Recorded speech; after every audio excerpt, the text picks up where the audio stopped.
Добрый вечер, уважаемые коллеги, дорогие друзья. Я рад приветствовать вас на 20-м ежегодном заседании Международного дискуссионного клуба «Валдай». Сегодня, как и раньше, у нас большая честь в нашем заседании. Я рад вам представить. Участвует президент Российской Федерации Владимир Владимирович Путин.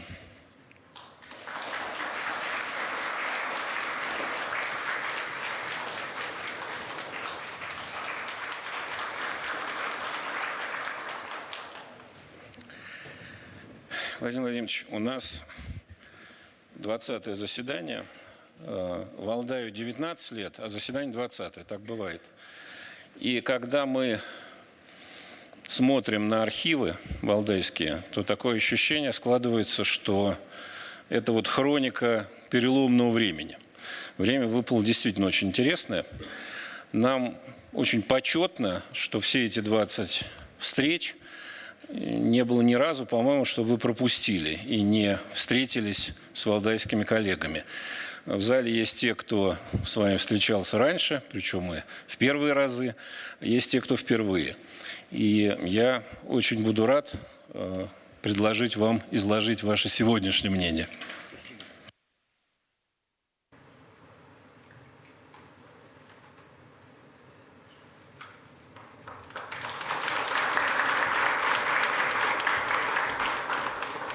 Большое спасибо, уважаемые участники пленарного заседания, коллеги, дамы и господа. Рад приветствовать всех вас в Сочи на юбилейном, как уже только что было сказано нашим ведущим, 20-м ежегодном заседании Международного дискуссионного клуба «Валдай». Наш, или, можно сказать, ваш форум, который по традиции собрал политиков и ученых, экспертов и общественных деятелей из многих стран мира, вновь подтверждает высокий статус востребованной интеллектуальной площадки. Валдайские дискуссии – это всегда отражение самых важных процессов мировой политики 21 века во всей их полноте и сложности. Уверен, так будет и сегодня, так было уже, наверное, сегодня, в предыдущие дни, когда вы дискутировали между собой, так будет сегодня, так будет и впредь. Потому что перед нами стоит, по сути, задача строительства нового мира. А на таких определяющих этапах роль и ответственность таких, как вы, уважаемые коллеги, интеллектуалов, чрезвычайно велика. За годы работы клуба и в мире, и в нашей стране, как только что было сказано, произошли серьезные, если не сказать огромные, колоссальные изменения. По историческим меркам срок 20 лет не такой и большой, не такой долгий, но когда он выпадает на эпоху слома всего мирового устройства, время как будто бы сжимается. И думаю, вы согласитесь, что за эти 20 лет произошло больше событий, чем в иные времена происходит за многие десятилетия. И перемены эти качественные, требующие коренных изменений самих принципов международных отношений. В начале 21 века все надеялись, что государства и народы извлекли уроки из затратной, разрушительной военно-идеологической конфронтации прошлого столетия. Осознали ее пагубность, прочувствовали хрупкость и взаимосвязанность всей нашей планеты. Убедились, что глобальные проблемы человечества требуют совместных действий, поиска коллективных решений, а эгоизм, самомнение, пренебрежение реальными вызовами неизбежно заведут или будут заводить нас в тупик. Так же, как и попытка более сильных навязать остальным собственные представления и интересы. Это должно было стать всем очевидным. Должно было стать очевидным. Но оказалось, что это не так. Нет, это не так. Когда мы впервые встретились на заседании клуба почти 20 лет назад, наша страна выходила на новый этап своего развития. Россия преодолела тяжелейший период восстановления после распада СССР. Мы со всей энергией и доброй волей включились в процессы строительства нового, как нам казалось, более справедливого мироустройства. Благо наша страна способна внести в них огромный вклад, поскольку нам есть что предложить нашим друзьям, партнерам, всему миру. К сожалению, нашу готовность к конструктивному взаимодействию некоторые поняли превратно.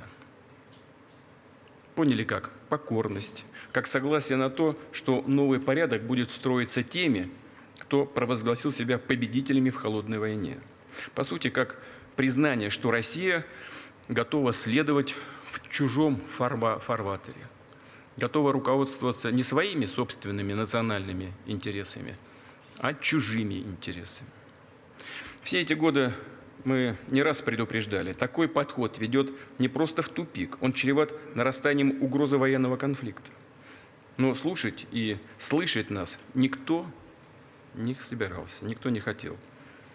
Самонадеянность наших так называемых партнеров на Западе, вы знаете, просто зашкаливала. По-другому и сказать невозможно.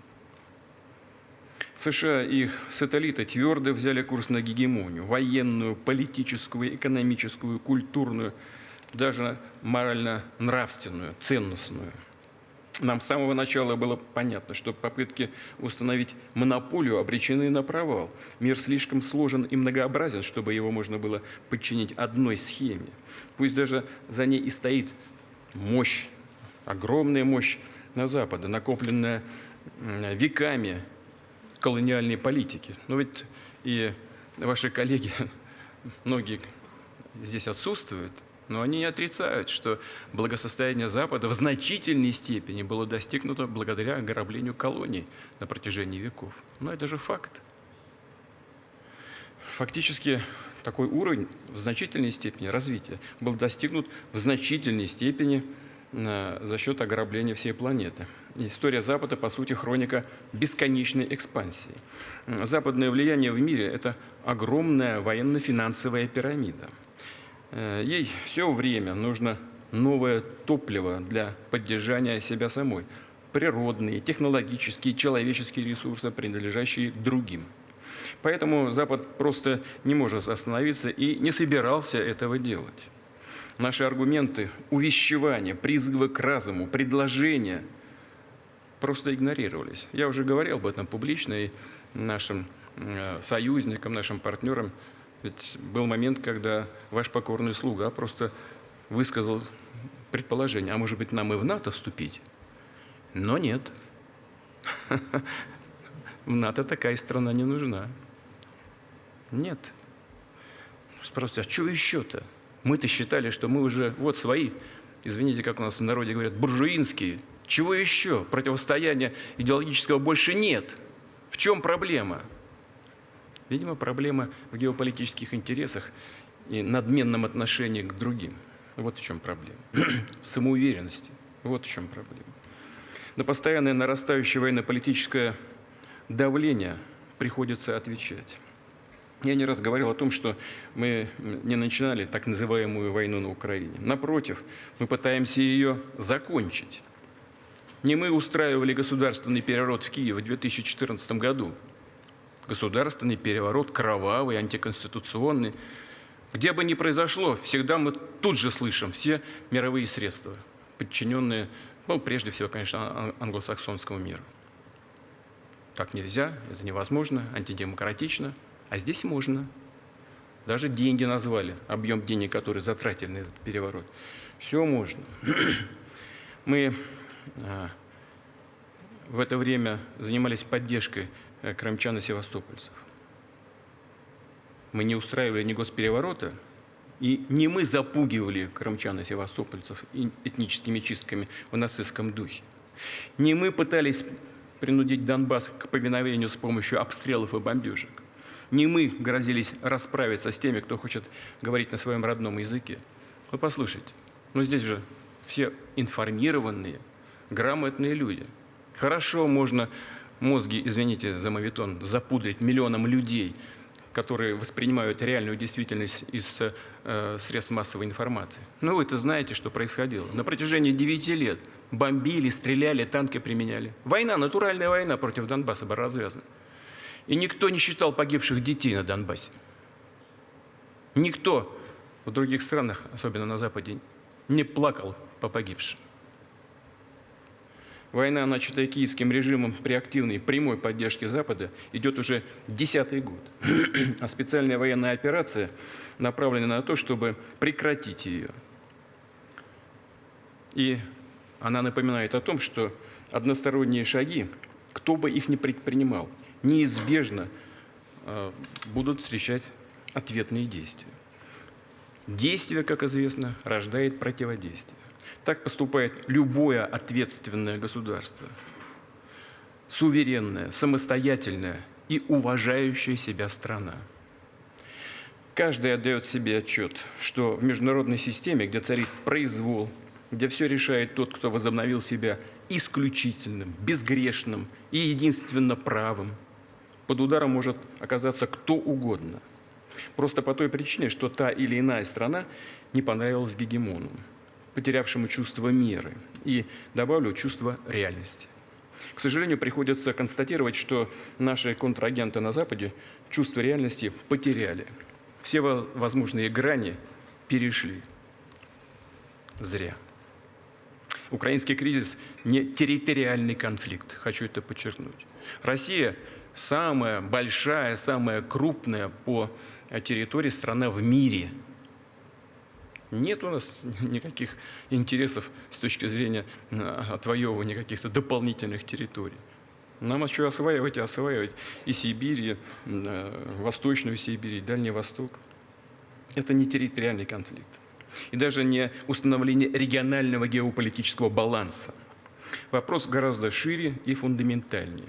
Речь о принципах, на которых будет базироваться новое мироустройство. Прочный мир установится только тогда, когда все станут чувствовать себя в безопасности, понимать, что их мнение уважается, и что в мире существует равновесие, когда никто не способен по собственному желанию заставить, принудить остальных жить и вести себя так, как это угодно гегемону. В такой схеме само понятие какого-либо суверенитета просто отрицается, выбрасывается, извините, на помойку. Очевидно, что приверженность блоковым подходам, стремление загнать мир в ситуацию постоянного противостояния «мы, они» – порочное наследие XX века. Это продукт западной политической культуры, во всяком случае, ее наиболее агрессивных проявлений. Повторю, Западу всегда нужен враг. Определенной части Запада, определенной части западных элит. Нужен враг, борьбой с которым можно объяснить необходимость силовых действий и экспансии. Но он нужен и для сохранения внутреннего контроля в определенной системе этого самого гегемона, внутри блоков, внутри НАТО, либо других военно-политических блоков. Враг есть, все должны сплотиться вокруг начальника. Не наше дело, как живут другие государства. Но мы видим, как во многих из них правящие элиты заставляют общество принимать нормы и правила, которые сами граждане, во всяком случае, большое количество граждан, а в некоторых странах можно точно совершенно сказать, большинство граждан принимать не хотят. Их принуждают, постоянно изобретая причины для этого, находя внешних виновников растущих внутренних проблем, придумывая и раздувая несуществующие угрозы. При этом Россия – излюбленная тема подобных политиканов. Мы к этому, безусловно, привыкли, уже исторически привыкли. Но образ врага пытаются лепить из всех, кто не готов слепо идти за этими западными элитами. Из кого угодно. Из Китайской Народной Республики. В определенных ситуациях, в определенный момент и из Индии из той же пытались. Сейчас заигрывают, конечно, мы это прекрасно понимаем. Мы это чувствуем, видим расклады в Азии. Все понятно. Индийское руководство, я хочу сказать, самостоятельное. Очень национально ориентированное. Я думаю, что вот эти попытки не имеют никакого смысла. Но, тем не менее, они продолжаются. Из арабского мира пытаются лепить врага. Тоже избирательно, стараются действовать аккуратно. Но, тем не менее, в целом к этому все сводится. И даже из мусульман вообще. пытаются слепить какую-то враждебную среду. Ну и так далее. Фактически любой, кто ведет себя независимо, следует своим интересам, моментально превращается для этих западных элит в препятствие, которое надо устранить. Миру навязывают искусственные геополитические конструкции, создают закрытые блоковые форматы. Мы видим это в Европе, где уже десятилетиями проводится нахрапистая линия по расширению НАТО, а также в Азиатско-Тихоокеанском регионе и на юге Азии, где пытаются сломать открытую и инклюзивную архитектуру сотрудничества.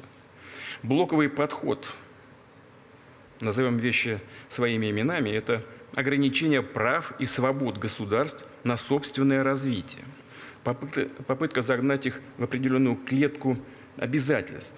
Это в известной степени, это очевидная вещь, отъем части суверенитета, а затем, и очень часто, навязывание решений в других сферах, помимо сферы безопасности, и прежде всего в сфере экономики. Ну, как это сейчас происходит в отношениях между Соединенными Штатами и Европой. Пояснять не нужно.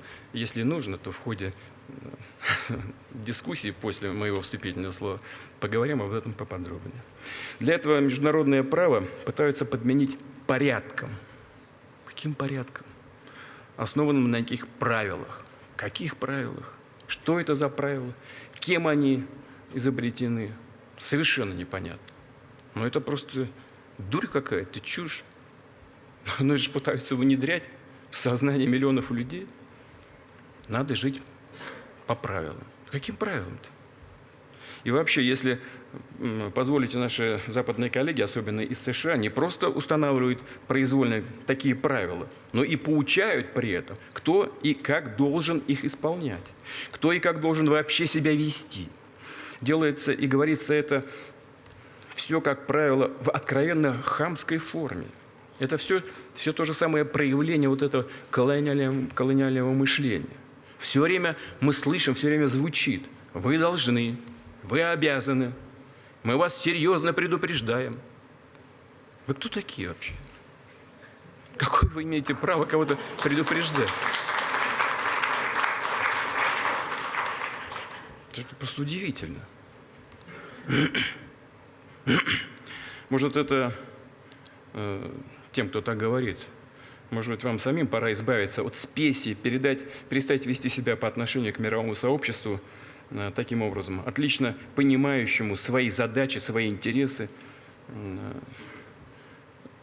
И пора все-таки избавиться от этого мышления эпохи колониального владычества. Хочется так сказать: протрите глаза. Эта эпоха давно закончилась и никогда больше не вернется. Никогда. Скажу больше, на протяжении столетий подобное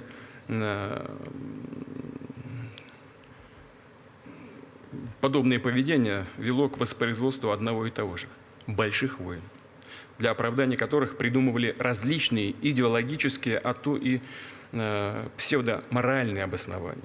Сегодня это особенно опасно. Человечество обладает средствами, способными, как известно, легко уничтожить всю планету.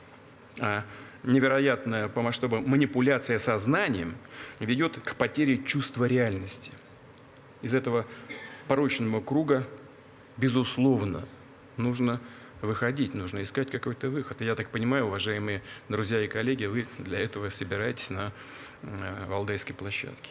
В концепции внешней политики России, принятой в этом году, наша страна охарактеризована как самобытное государство цивилизации. В такой формулировке точно и емко отражено то, как мы понимаем не только наше собственное развитие. В ней основные принципы мирового устройства, на победу которых мы надеемся. В нашем понимании цивилизация – многогранное явление.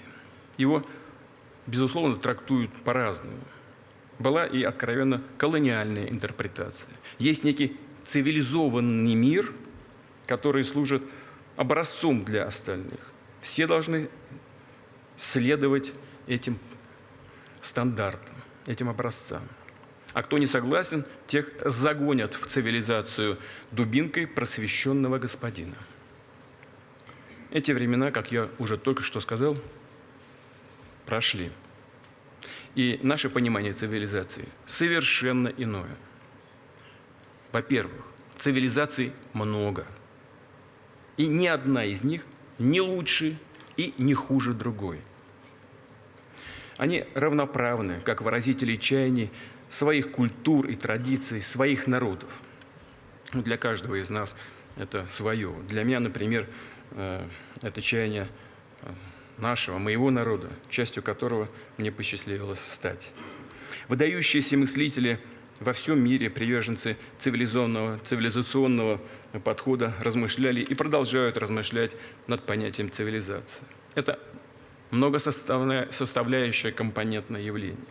Не погружаясь в философские глубины, здесь, наверное, не место, не время для таких рассуждений. Попробуем описать его применительно к сегодняшнему дню, предметно постараюсь это сделать.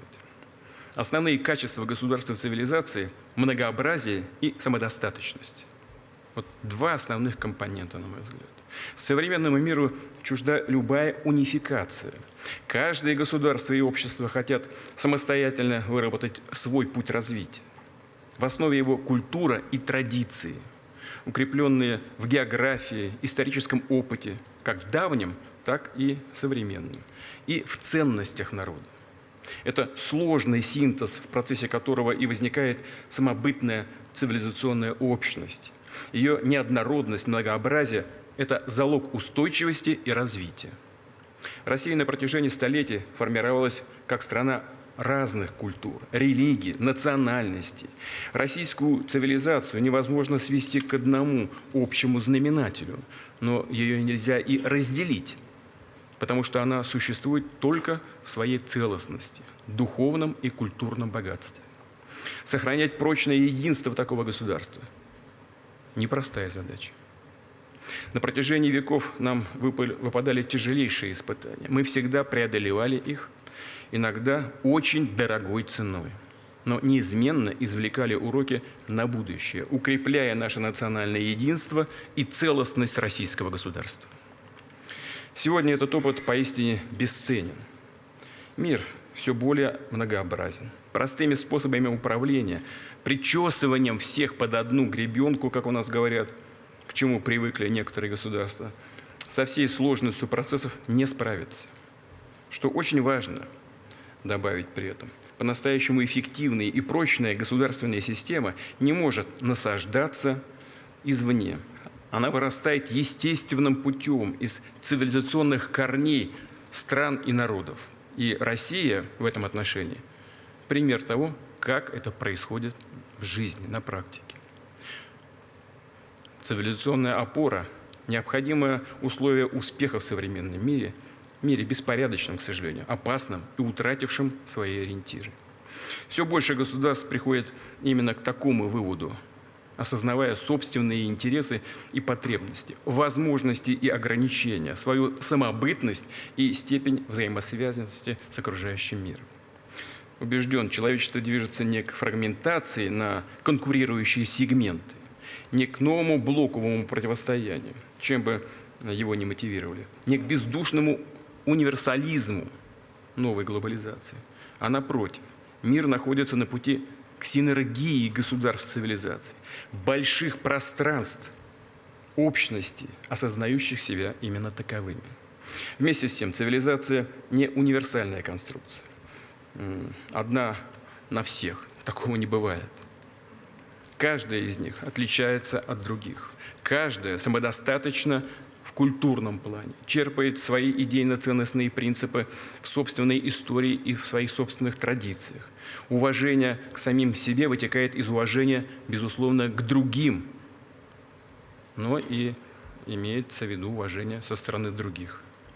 Поэтому цивилизация ничего никому не навязывает, но и не позволяет ничего навязывать себе.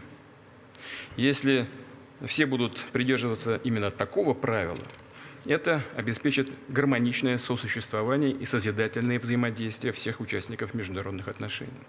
И, конечно, защита своего цивилизационного выбора – огромная ответственность. Это касается реагирования на внешние посягательства. налаживание тесных и конструктивных взаимосвязей с другими цивилизационными общностями. И главное, поддержание внутренней стабильности и гармонии. Ведь все мы видим, что международная среда сегодня, как я уже говорил, к сожалению, и нестабильна, и достаточно агрессивна. И еще одна очень важная вещь. Свою цивилизацию, конечно, никому нельзя предавать. Это тоже путь к всеобщему хаосу. Это противоестественно и отвратительно, я бы сказал. Мы со своей стороны всегда старались и стараемся предложить такие решения, которые учитывали бы интересы всех. Но наши собеседники на Западе, кажется, вообще забыли, что существуют такие понятия, как разумные самоограничения, компромиссы, готовность в чем-то уступать ради достижения приемлемого для всех результата. Нет, они буквально одержимы только одним – продавить, именно продавить, причем любой ценой, здесь и сейчас свои интересы. Если это их выбор, посмотрим, что из этого получится. Парадокс в том, что уже завтра конъюнктура может измениться. В этом проблема. Например, произойдут внутриполитические сдвиги после очередных выборов. Вот страна настаивает на чем-то, продавливает во что бы то ни стало свои какие-то действия. А завтра происходят внутриполитические изменения. И с тем же напором и бесцеремонностью пропихивается уже совсем другое. Иногда прямо противоположное. Самый яркий пример – это иранская ядерная программа. Одна администрация продавила одно решение, пришла другая, все развернули, и все в обратную сторону покатилось. А как работать в таких условиях? Где ориентиры, на что опираться-то? Где гарантии? Вот это и есть те самые правила, о которых нам говорят? Ну чушь какая-то просто. Все это почему происходит? И почему это никого не смущает? Потому что на смену стратегическому мышлению пришло следование краткосрочным, корыстным интересам даже не стран и народов, а сменяющихся групп влияния. Отсюда невероятная по прежним меркам холодной войны безответственность поведения политических элит, забывших часто и страх, и стыд, и считающих себя абсолютно безгрешными. Цивилизационный подход противостоит таким тенденциям, потому что он основан на фундаментальных, долгосрочных интересах государства и народов. Интересах, которые диктуются не сиюминутной идеологической конъюнктурой, а всем историческим опытом, наследием прошлого, на которых основано представление о гармоничном будущем. Если все будут руководствоваться именно этим, конфликтов в мире, на мой взгляд, станет гораздо меньше. А методы их разрешения станут гораздо более рациональными. Потому что всякая цивилизация уважает, как я уже говорил, другие и не пытается никого менять сообразно собственным представлениям. Я с интересом, уважаемые друзья, прочитал доклад, подготовленный Валдайским клубом к нынешнему заседанию. В нем говорится, что сегодня все стремятся понять, представить образ будущего. Это совершенно естественно и объяснимо, особенно для интеллектуальной среды.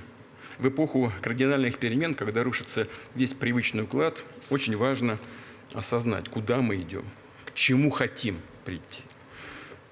И, безусловно, будущее создается сегодня, не только на наших глазах, нашими руками. Конечно, когда речь идет о таких гигантских, невероятно сложных процессах, предсказать результат сложно или практически невозможно. Что бы мы все ни делали, жизнь будет вносить и внесет, безусловно, свои коррективы.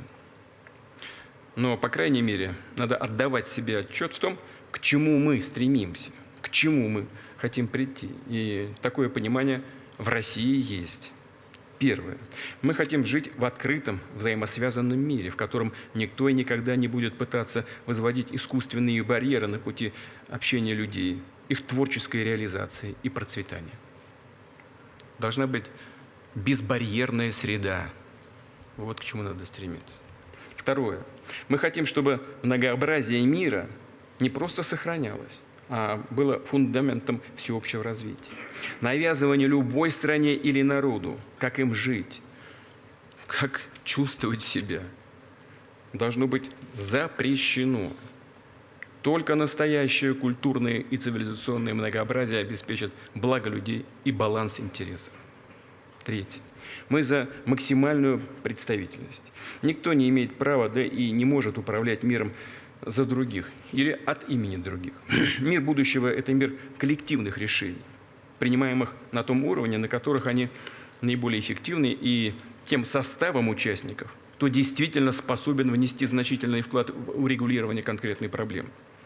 Не один решает за всех, и не все даже решают обо всем, а те, кого непосредственно касается тот или иной вопрос, договариваются о том, что и как делать. Четвертое. Мы за всеобщую безопасность и прочный мир, построенный на уважении интересов всех, от великих, больших государств до малых стран. Главное – освободить международные отношения от блокового подхода, от наследия колониальной эпохи и холодной войны.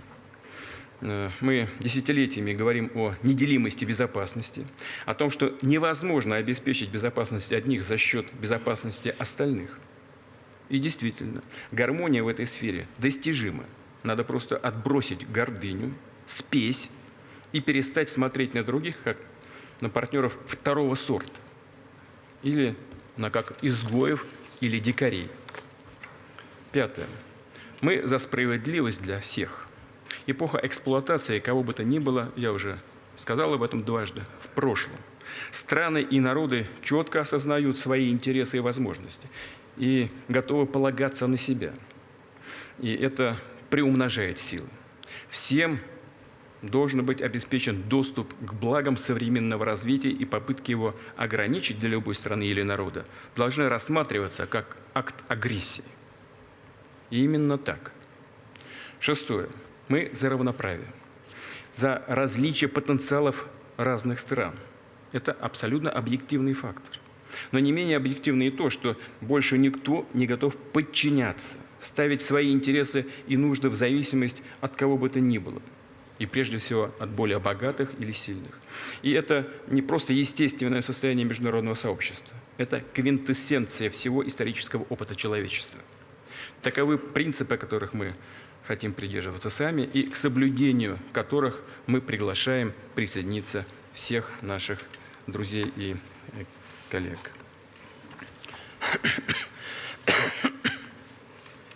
Уважаемые коллеги, Россия была, есть и будет одной из основ мировой системы, готовой к конструктивному взаимодействию со всеми, кто стремится к миру и процветанию, готовый к жесткому противодействию тем, кто исповедует принципы диктата и насилия.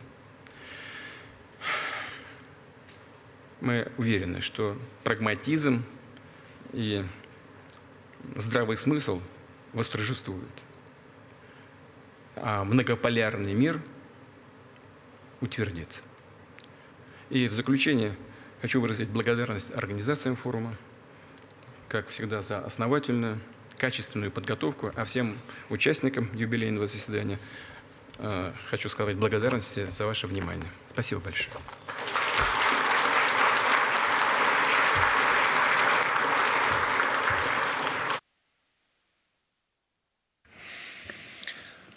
Владимир Владимирович, большое спасибо за такое подробное изложение общих вопросов, концептуальных, потому что сейчас действительно и на Валдайском клубе, и во многих других местах все пытаются понять рамки, которые сменят те, которые уже не работают. И пока не очень мы преуспели, знаем, чего уже нет, но не очень понимаем, что будет. И вот ваши пункты, это, мне кажется, первый случай такой попытки, по крайней мере, очень четко разложить принципы. Если можно, вдогонку вашему выступлению, ну, конечно, очень интересная часть, посвященная цивилизациям и цивилизационному подходу. Вы когда-то сказали, давно уже, правда, очень яркую фразу, что границы России нигде не заканчиваются. Если у России границы не заканчиваются, то у цивилизации русской и российской, видимо, вообще тут и говорить не о чем. Вот как это понимать? Где она? Вы знаете, это было сказано впервые в разговоре с одним из бывших президентов Соединенных Штатов, у меня там дома, в Огарево. Сказано было в шутку, конечно, когда он смотрел на карту Российской Федерации. Мы все знаем, что, еще раз хочу это повторить, Россия остается самой крупной страной в мире по территории, но если по-серьезному, то, конечно, это прежде всего имеет цивилизационный смысл. Наших соотечественников проживает много. Русский мир, он имеет глобальный характер. Русский язык является одним из официальных языков ООН. В одной Латинской Америке, вот сейчас мы с парламентариями встречались, 300 тысяч живет наших соотечественников. Они есть везде, и в Азии, и в Африке, и в Европе, разумеется, в Северной Америке. Поэтому, если говорить по-серьезному, повторять, то вот в цивилизационном смысле, конечно, границ нет. Ну, так же, как и нет границ и всех других цивилизаций. Ну, возьмите Индию или Китай. Ну, сколько представителей Китая живет в других странах мира, и сколько представителей Индии живет в других странах мира. Это все перекрещивается, взаимодействует между собой. И очень хорошо, если это взаимодействие будет естественным и дружеским, направленным на укрепление этого состояния. То есть цивилизация для вас это не территория, а люди? Да, конечно, прежде всего это люди.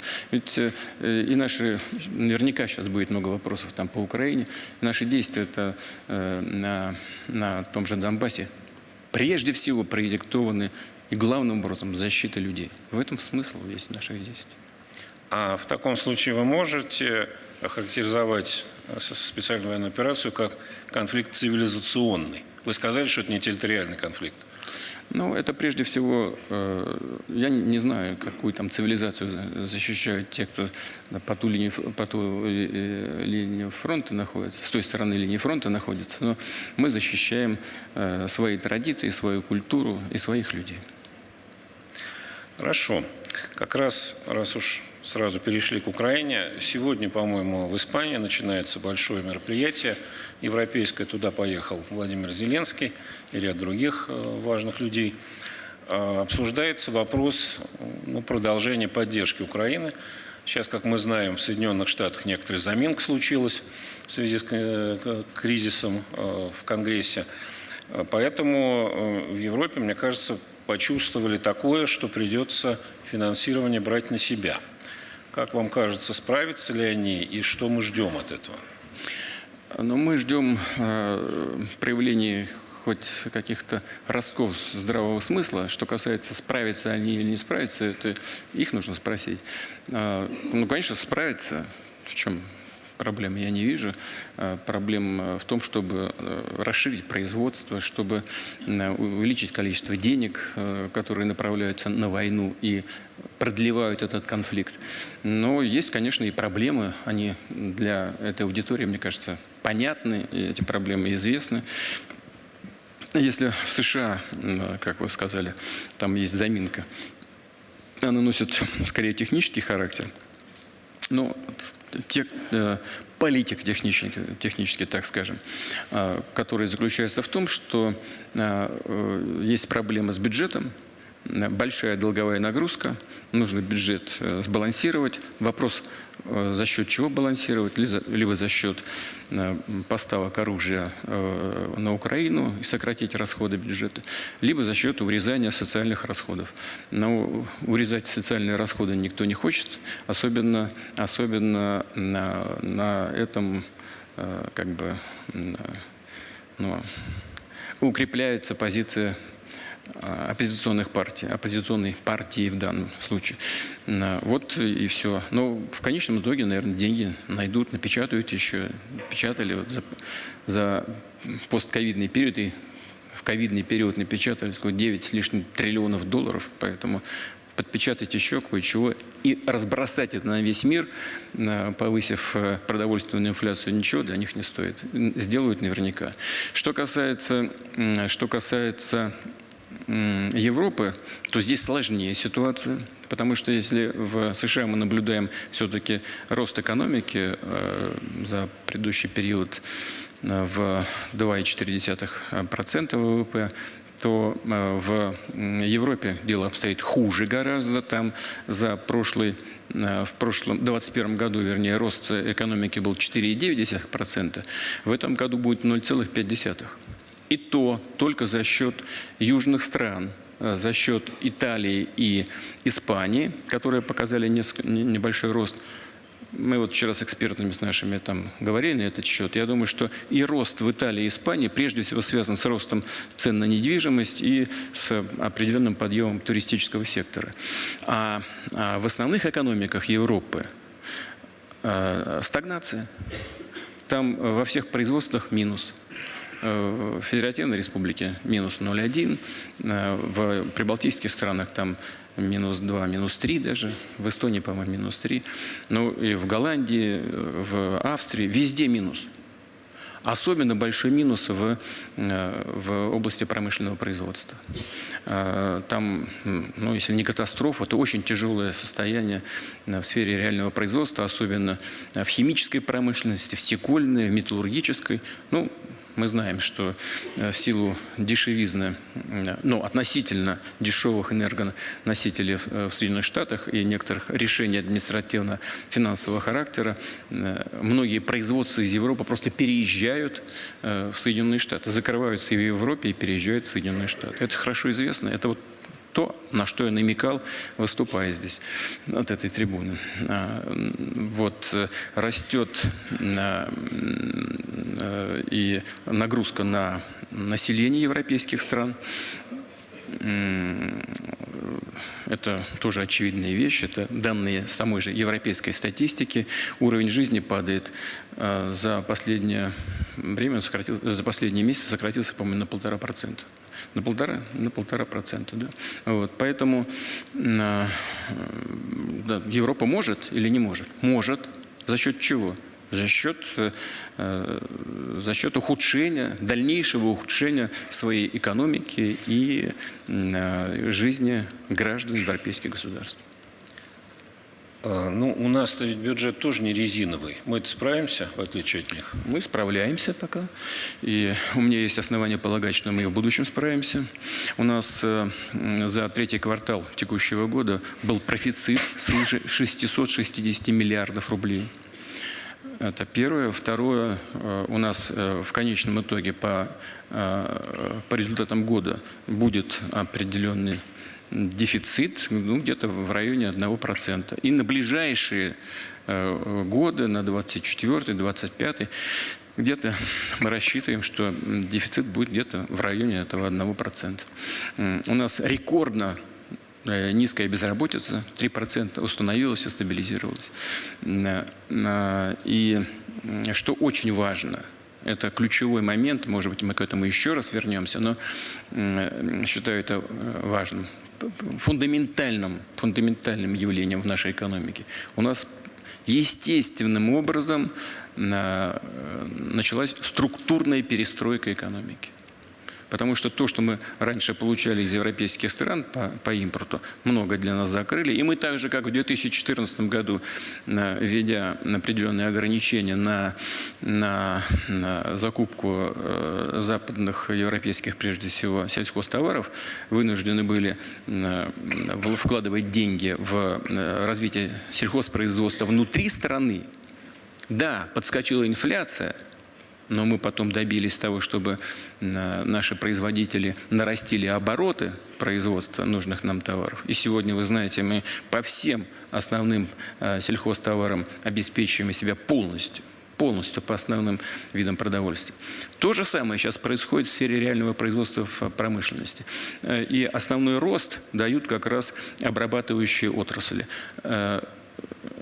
Нефтегазовые доходы упали, но они тоже дают плюс 3%.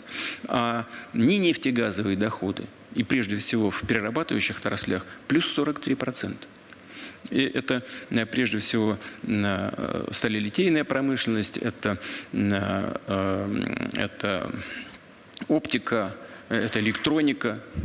Нам очень много нужно сделать в сфере микроэлектроники. Мы реально еще в начале пути. Но она уже растет. Все вместе дает плюс 43%.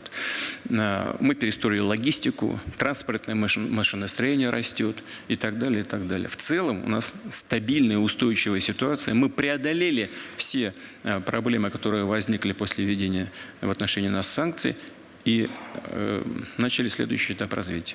На новой базе, что чрезвычайно важно. Для нас очень важно этот тренд сохранить, не упустить. У нас есть проблемы, в том числе они касаются дефицита рабочей силы, это да, но за этим следуют и некоторые другие вопросы. Но у нас растут реальные располагаемые доходы населения. Вот если в Европе они упали, у нас подросли больше, чем на 12%. Здесь свои возникают вопросы, связанные с инфляцией, а она у нас подросла. Сейчас 5,7%. Это да. Ну, Центральный банк, правительство принимают согласованные меры для того, чтобы нивелировать эти возможные негативные последствия. Вы упомянули структурную перестройку, которая происходит. Вот некоторые оппоненты скажут, что это милитаризация экономики. Правы они? Значит, смотрите, у нас возросли расходы на оборону. Но не просто на оборону, а на оборону и безопасность. Они выросли примерно в 2 раза. Было где-то там около 3%, сейчас они около 6%. На оборону и безопасность. Но при этом, я вот хочу это подчеркнуть, я уже сказал, вынужден повторить. У нас профицит бюджета в 3-м квартале свыше 660 миллиардов рублей. А в этом году, в погоду, будет дефицит, но только 1%. Это вполне здоровый бюджет и здоровая экономика. Поэтому сказать о том, что мы чрезмерно тратим много денег на пушки и забыли про масло, это не так. Хочу подчеркнуть, что именно все ранее заявленные планы развития, достижения стратегических целей и все взятые государством на себя социальные обязательства перед населением, все в полной мере выполняются. Спасибо. Это хорошая новость. Владимир Владимирович, помимо конфликта на Украине, к которому мы, безусловно, вернемся еще неоднократно, буквально вот последних дней, недель события на Южном Кавказе, вот председатель Евросовета Шарль Мишель не далее, как вчера, в интервью сказал: Россия предала армянский народ. Кто сказал? Шарль Мишель, председатель Европейского совета. Да. Знаете, у нас в народе говорят, чья бы кобыла мычала, а твоя бы молчала. Корова. Корова, кобыла, неважно. Животное, короче, какое-то.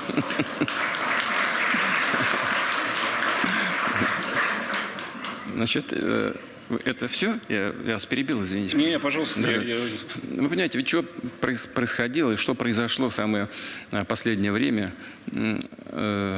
Вот что. Ну, после известных событий и развала Советского Союза мы знаем, что был конфликт, начались этнические столкновения между армянами и азербайджанцами. Они начались в городе Сумгаите, потом перекинулись на Карабах. Все это привело к тому, что Армения фактически, не Карабах же, а Армения фактически поставила под свой контроль весь Карабах и 7 прилегающих территорий. 7 районов Азербайджана. Это, по-моему, чуть ли не 20% территории Азербайджанской республики. И вот все это продолжалось многие десятилетия.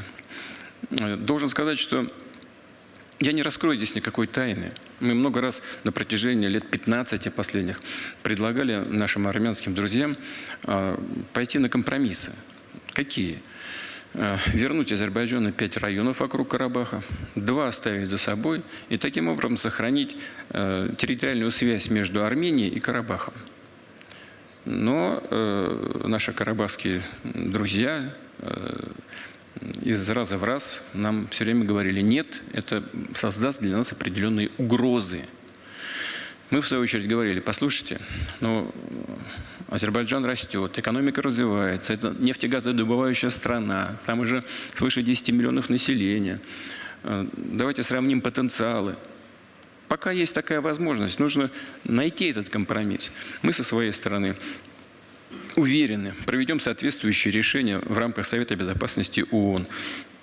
Гарантируем безопасность этого возникающего естественным образом Лачинского коридора между Арменией и Карабахом. Гарантируем безопасность армян, проживающих на этой территории. Но нет, нам сказали, нет, мы на это пойти не можем. А что будете делать? Будем сражаться. Ну, ладно. Вот дело в конечном итоге дошло до вооруженных столкновений в 2020 году. И тогда я тоже предложил нашим друзьям и коллегам, кстати, тоже президент Алиев на меня не обидится, наверное, но была в какой-то момент достигнута договоренность о том, что азербайджанские войска остановятся. Я, честно говоря, думал, что вопрос решен. Позвонил в Ереван и вдруг услышал: нет, пусть они уходят из той незначительной доли Карабаха, куда войска Азербайджана зашли. Ну и все. Я говорю: послушайте, а что вы будете делать? Опять та же самая фраза: будем сражаться. Я говорю: ну послушайте, они сейчас через несколько дней выйдут в тыл вашим укреплениям в районе Агдама, и все закончится. Вы понимаете? Да. Что будете делать? Будем сражаться. Ну ладно. Ну вот, значит, все получилось так, как и получилось.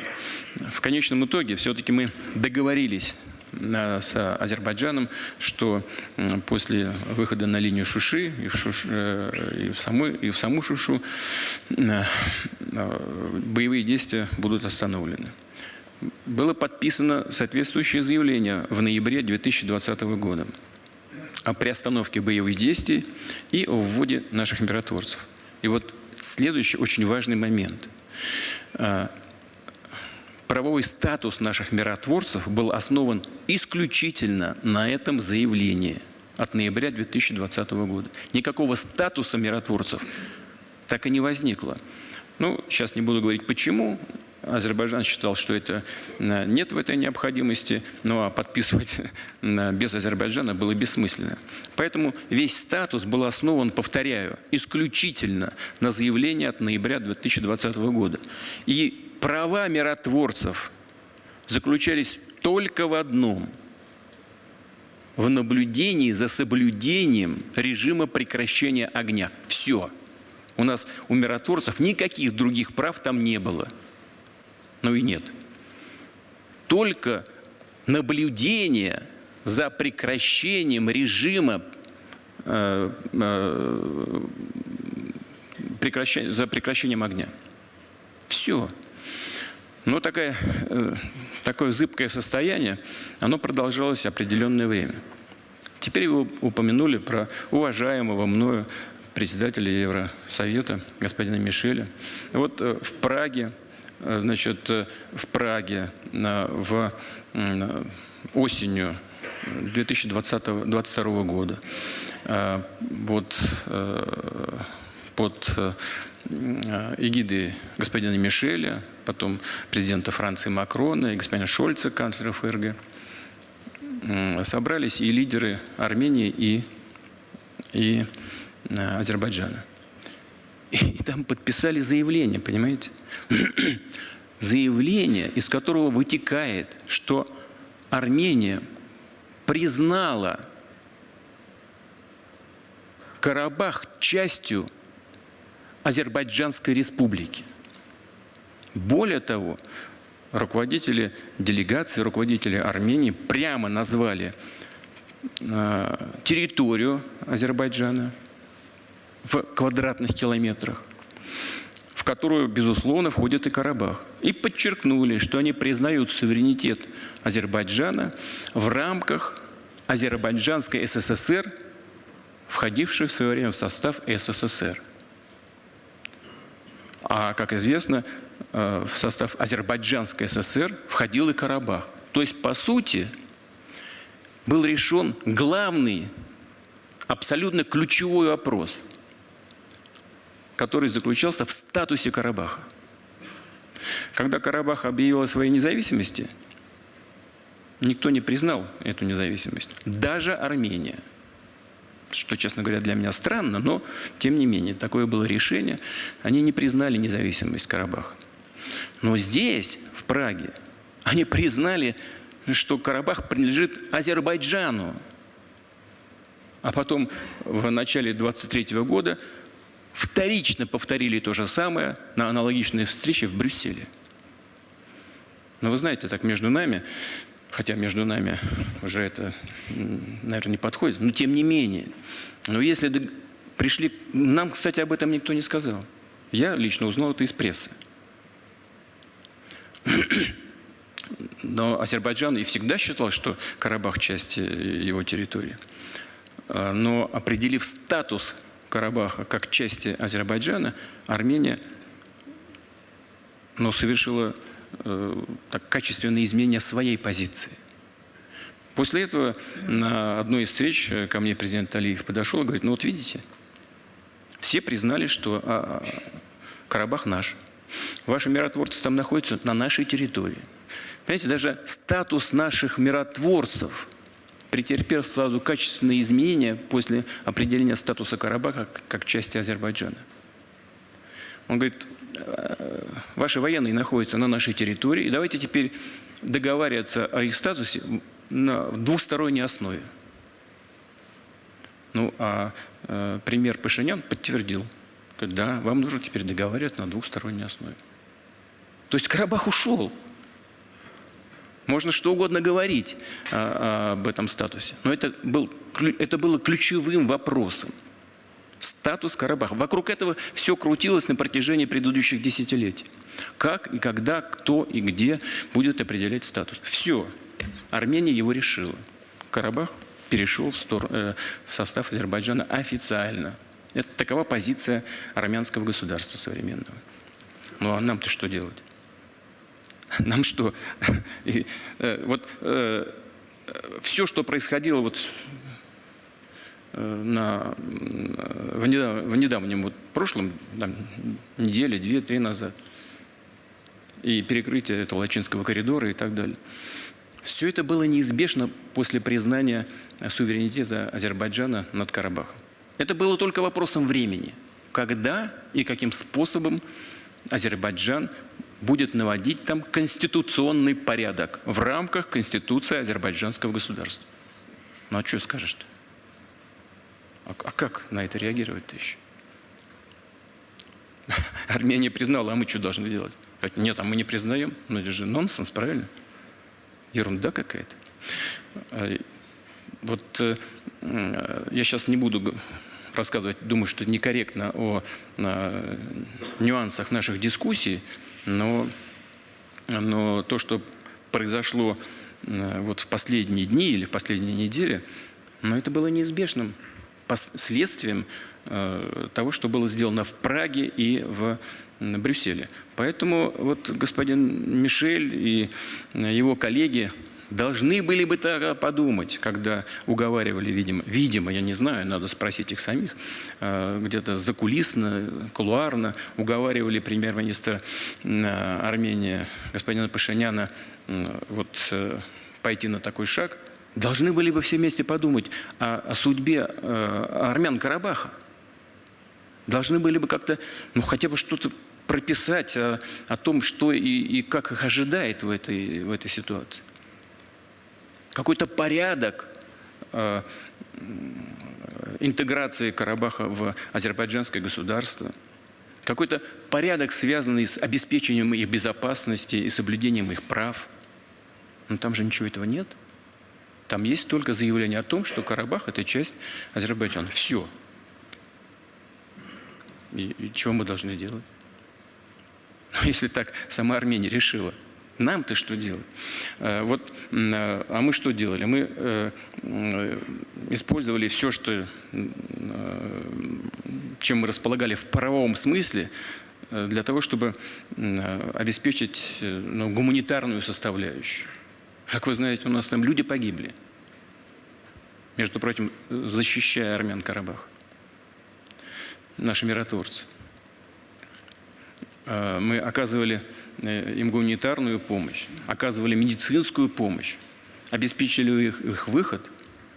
Ну, и если уж возвратиться опять к нашим европейским, так называемым коллегам, да, но они хотя бы сейчас гуманитарную помощь, пускай посылают там на содержание тех несчастных людей, по-другому сказать не могу, которые вышли со своих родных насиженных мест из Нагорного Карабаха.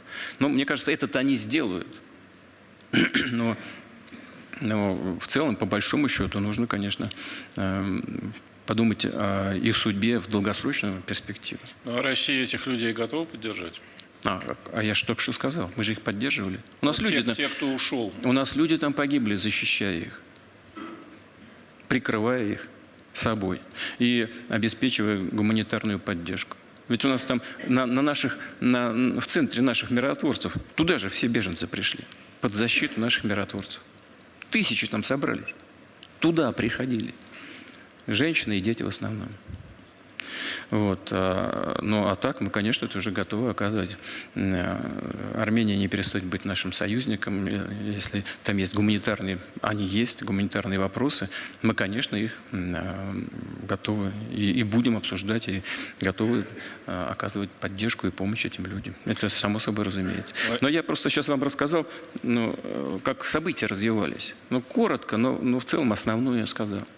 Владимир Владимирович, еще один такой нюанс в этой связи. Сейчас азербайджанское руководство очень жестко зачищает тех, кто на службе был в Карабахе, руководителей. И там есть разные люди, включая тех, кого в России хорошо знают, как Рубян Варданян, например.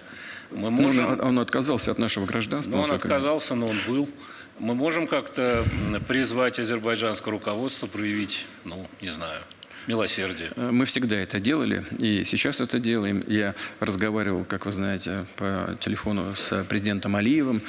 И раньше мы говорили о том, что чего бы там ни случалось, и он меня все время заверял в том, что бы ни случилось, он обеспечит и безопасность, и права армянского населения Нагорного Карабаха. Но сейчас там уже армян-то не осталось. Все ушли. Вы знаете, что все ушли? Там просто нет армян. Может быть, 1000-1500, все. Все, там просто никого нет. А вот что касается бывших руководителей, я не знаю, не хочу там вдаваться в детали. Я так понимаю, что их особенно в Ереване не хотят видеть. Но я исхожу из того, что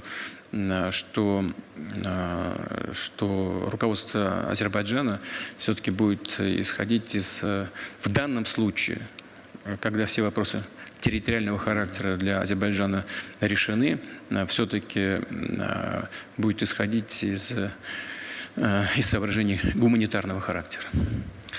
Спасибо. Коллеги, прошу.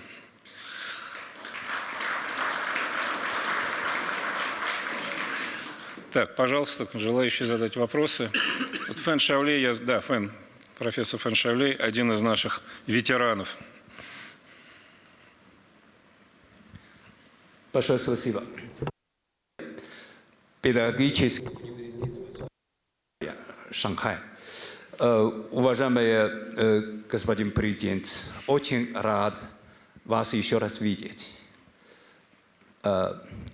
Октябрьская международная конференция, ее тема, посвященная десятилетию инициативы «Путь и пояс», будет состояться в Пекине. И в то же время это почти десятилетие инициатива по сопряжению евразийского партнерства с инициативой «Пояс путь», которые определяли вы вместе с президентом Си Цзиньпином. Но мой вопрос такой же: при новой обстановке, какие же новые идеи и какие конкретные предложения вы уже подумали и приготовили? Большое спасибо. Мы неоднократно действительно возвращаемся к этой теме, и кое-кто даже пытается посеять сомнения в том, что и наш евразийский проект развития Евразийского союза экономического и инициатива председателя Си Цзиньпиня «Один пояс, один путь», они могут не совпадать интересами, могут вступать в какую-то конкуренцию между собой. Это не так. Я уже много раз на этот счет говорил. Наоборот, мы полагаем, что один проект гармонично дополняет другой. Ведь что происходит? И в отношении Китая, и в отношении России, в отношении России в большей мере сегодня, а в отношении Китая еще задолго до начала событий на Украине некоторые партнеры, мы знаем, кто именно, начали вводить различного рода санкции. Это какие-то моменты превращались даже, все это превращалось в какое-то подобие торговой войны между Китаем и Соединенными Штатами.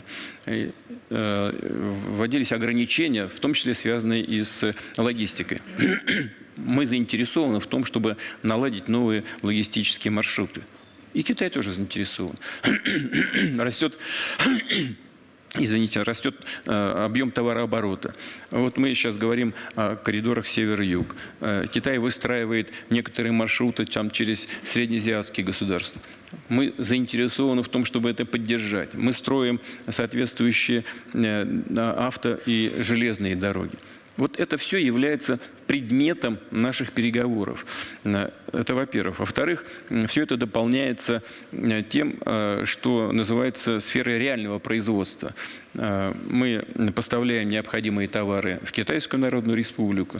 Китай поставляет нам необходимые нам товары. И мы выстраиваем такие цепочки, и логистические, и производственные цепочки, которые, безусловно, вписываются в те цели, которые представитель Си Цзиньпинь поставил перед китайской экономикой, и вписываются в наши задачи развития, особенно в современном мире, развития нашей экономики и партнерских отношений с другими странами.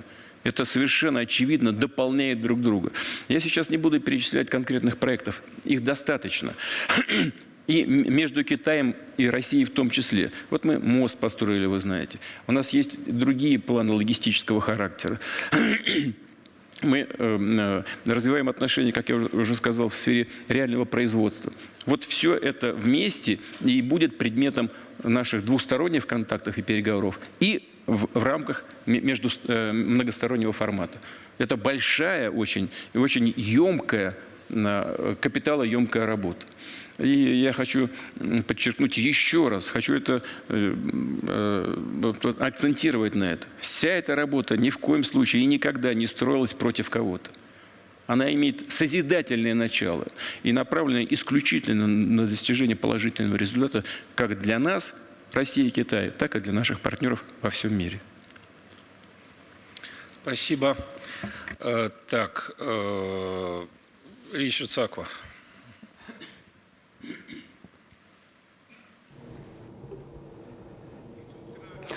Вы говорили об изменении в международной политике, появлении суверенных государств, которые себя защищают. Они являются автономными акторами в международной политике. И действительно, это происходит. Это происходит в рамках БРИКС+. Несколько месяцев назад произошла встреча также и в ШОС. Таким образом, мир изменяется, международная политика изменяется, государство изменяется, постколониальные государства изменяются. И сейчас эти государства дали ясно понять, что они хотят активно участвовать в международном сообществе. Тем не менее, международная политика формируется в рамках системы, которая создана в 1945 году в рамках ООН. Вы не видите противоречий между изменением международной политики и параличом системы ООН международного права? Как Россия может помочь преодолеть это, чтобы ООН лучше работала? Как разрешить противоречия в международной политике более мирным путем, чтобы они были направлены в будущее? Вы, безусловно, правы. есть определенные противоречия между теми рамками, которые были созданы странами-победительницами во Второй мировой войне в 1945 году, и изменившимися условиями в мире на сегодняшний день. 1945 год – одна ситуация в мире, сегодняшний день совсем другая. И, конечно, эти правовые нормы, они должны меняться в соответствии с меняющимся миром. Здесь по-разному можно к этому относиться. Можно сказать, что ООН и современное международное право, которое построено на базе Устава Организации Объединенных Наций, устарели и подлежат сносу. И необходимо создать что-то новое. Но здесь, конечно, есть опасность того, что мы имеющуюся систему международных правил, именно настоящих правил, права международного на основе Устава ООН, устраним, а нового пока ничего не создано и не создадим. И наступит просто всеобщий хаос. Он и так имеет место, его элементы имеют место быть. Но если совсем отправить на свалку историю Устав ООН, не заменив ее ничем, то хаос неизбежен и может привести к очень тяжелым последствиям. Поэтому, я полагаю, надо идти по пути изменений международного права в соответствии с требованиями сегодняшнего дня и с изменением ситуации в мире. В этом смысле, конечно, в Совете Безопасности ООН должны быть представлены такие страны, которые приобретают значительный вес в международных делах и просто в силу своего потенциала имеют возможность и оказывают влияние на решение ключевых международных вопросов. Какие это страны? Ну, это Индия, более 1,5 миллиарда, по-моему, человек уже населения, 7 с лишним процентов рост экономики, по-моему, 7,4 или 7,6%. Но это мировой гигант. Да, там еще очень много людей, которые нуждаются в помощи, в поддержке, но тем не менее. Значит, там высокотехнологичный экспорт растет гигантскими темпами. То, что это мощная страна, она становится из года в год мощнее под руководством премьер-министра Моди. Или Бразилия в Латинской Америке. Население огромное, рост влияния колоссальный. Южная Африка. Ну как же не учитывать их влияние в мире? Значит, и их вес при принятии ключевых решений международной повестки должен возрасти. Но, разумеется, делать это нужно таким образом, чтобы был достигнут консенсус этих изменений. Чтобы он не разрушал, это сложный вопрос, чтобы он не разрушал существующий международный правовой режим. Это сложный процесс. Но, на мой взгляд, надо идти именно по этому направлению, по этому пути.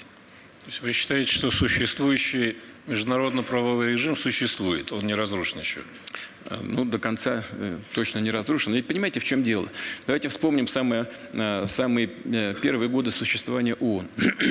Как называли тогда нашего советского министра иностранных дел господина Громыка? Его называли господин No. Почему? Потому что очень много было противоречий.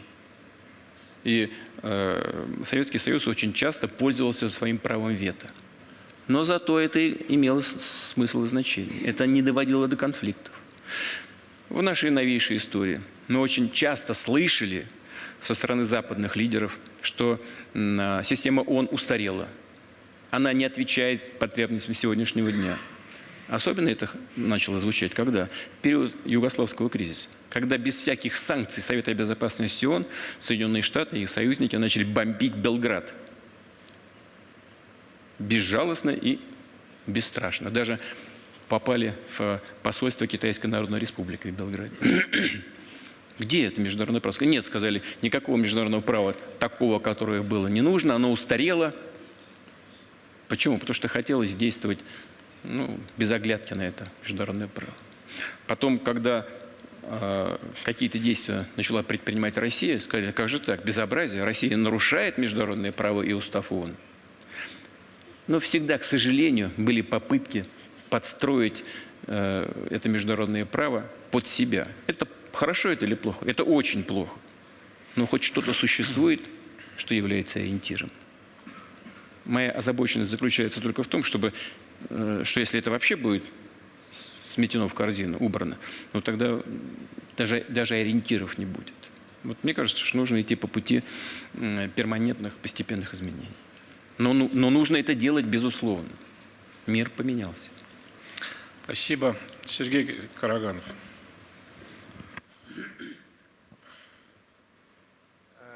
Владимир Владимирович, я один из ветеранов и основателей клуба, и нахожусь в состоянии близком к счастью в день его 20-летия, потому что старики должны говорить, что, вообще говоря, при нас было лучше, так не было при нас лучше. Сейчас лучше, веселее, интереснее, ярче, многоцветнее. Так что спасибо вам тоже за участие. Вопрос у меня вот какой. Но что касается веселее, мне кажется, что это звучит смело. Когда интереснее, тогда веселее. Вот, Вам веселее, мне, честно говоря, не очень.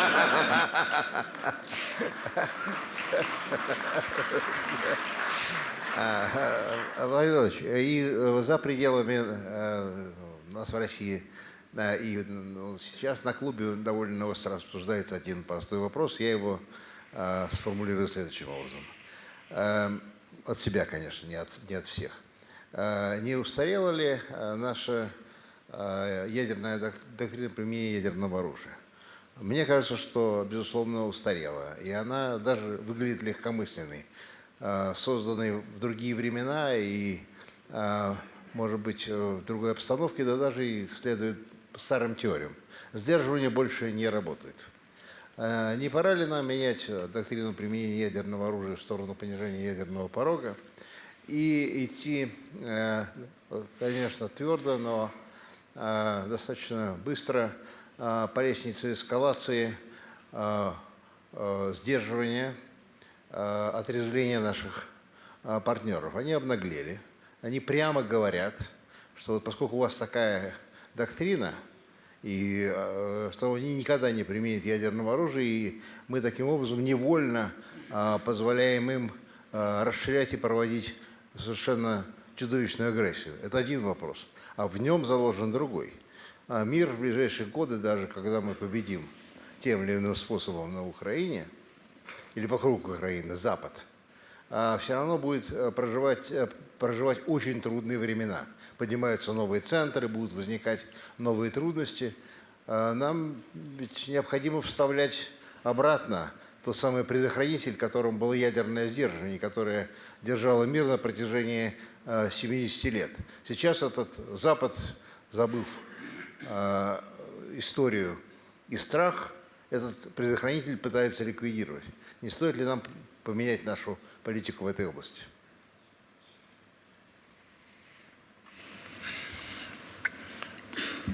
Мне известна ваша позиция.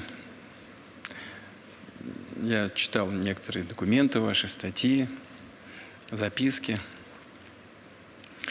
И я чувства ваши понимаю. Напомню, что в российской военной доктрине существует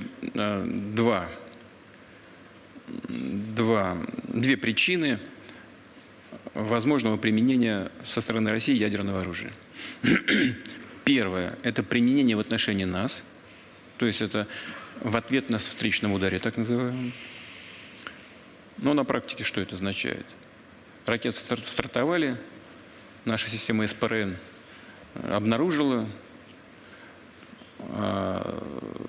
зафиксировала, дала знать о том, что целью является территория Российской Федерации. Все это происходит в секунды, чтобы все понимали.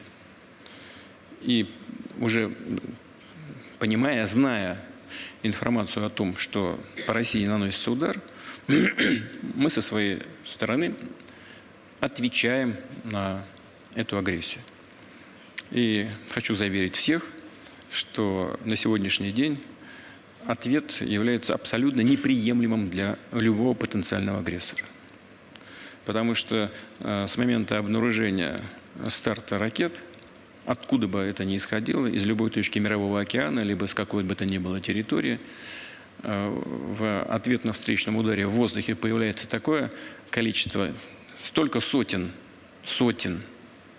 наших ракет, что шансов на выживание ни у одного противника не останется. Причем сразу на нескольких направлениях. А вторая причина применения этого оружия – это угроза существованию российского государства, если против России применяются даже обычные средства вооружения. Но под угрозу ставится само существование России как государства. Вот две возможных причины для применения оружия, о котором вы сказали. Нужно ли нам это менять? А зачем? Все можно поменять. Я просто вот не вижу необходимости в этом. Ну, нет такой ситуации, при которой, ну, допустим, сегодня что-то угрожало бы российской государственности и существованию российского государства. Нет. Значит, думаю, никакому человеку в здравом уме и ясной памяти не придет в голову применить ядерное оружие в отношении России.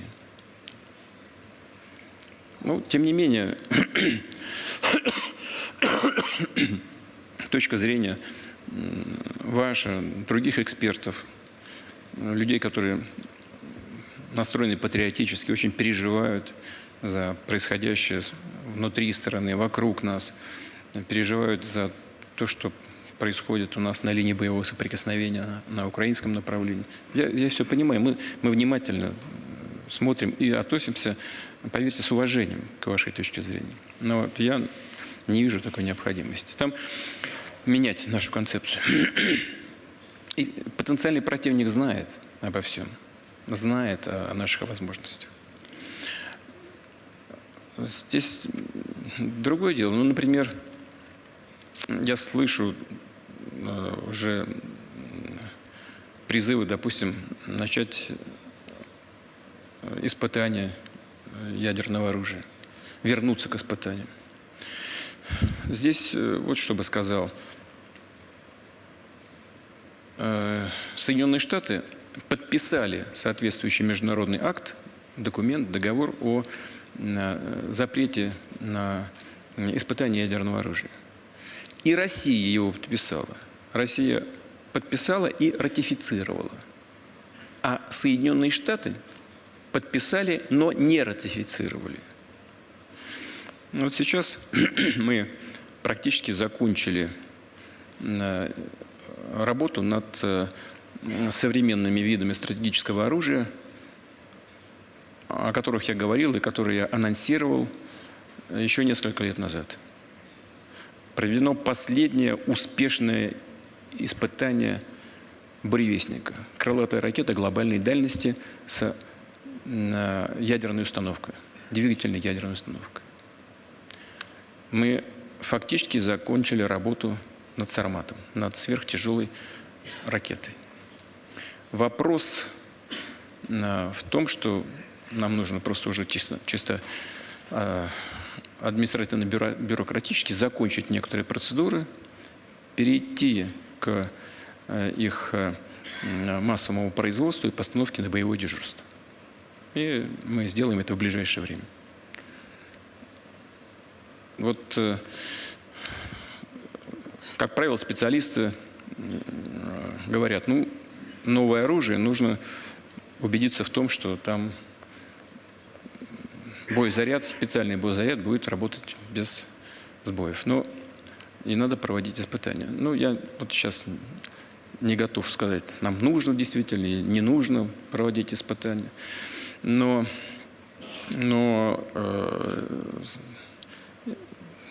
повести себя зеркально в отношениях с Соединенными Штатами, повторю еще раз, когда они подписали, но не ратифицировали, а мы подписали и ратифицировали. В принципе, зеркально повести себя с теми же Соединенными Штатами можно. Но это вопрос депутатов Государственной Думы. Теоретически можно отозвать эту ратификацию. Достаточно. Если мы это сделаем, этого будет вполне достаточно. Вот сейчас на Западе уже открыто некоторые высказывают такую позицию, что поддержка Украины такая, извините, поддержка Украины такая активная, связана с тем, что Россия как-то недостаточно убедительно отвечала все 1,5 года на эскалацию с их стороны. Я не знаю, убедительно, не убедительно, но вот сейчас только с начала так называемого контрнаступления, это последние данные, только с 4 июня украинские подразделения потеряли уже свыше 90 тысяч человек. Это санитарные и безвозвратные потери. 557 танков, почти 1900 бронемашин различного класса. Убедительно, не убедительно. Вот. Поэтому у нас есть свое понимание, что и как двигается. Мы понимаем, где и что нам нужно сделать, где и что нам нужно добавить. Мы спокойно идем к достижению своих целей. И уверен, мы их добьемся. Реализации этих задач, которые мы перед собой ставили. Спасибо. Так, Радик Адесай.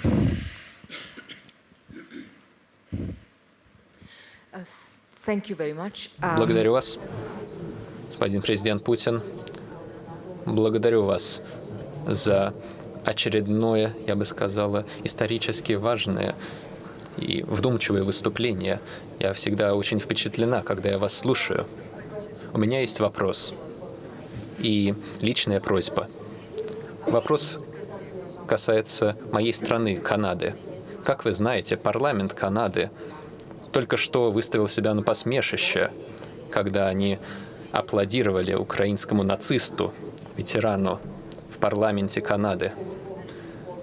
Больше 440 человек аплодировали, и никто не задался вопросом, правильно ли это. Как вы знаете, премьер-министр Трюдо принес извинения, кажется, уже дважды. Спикер парламента ушел в отставку. И для меня это действительно показывает масштаб того, насколько далеко дошла западная позиция.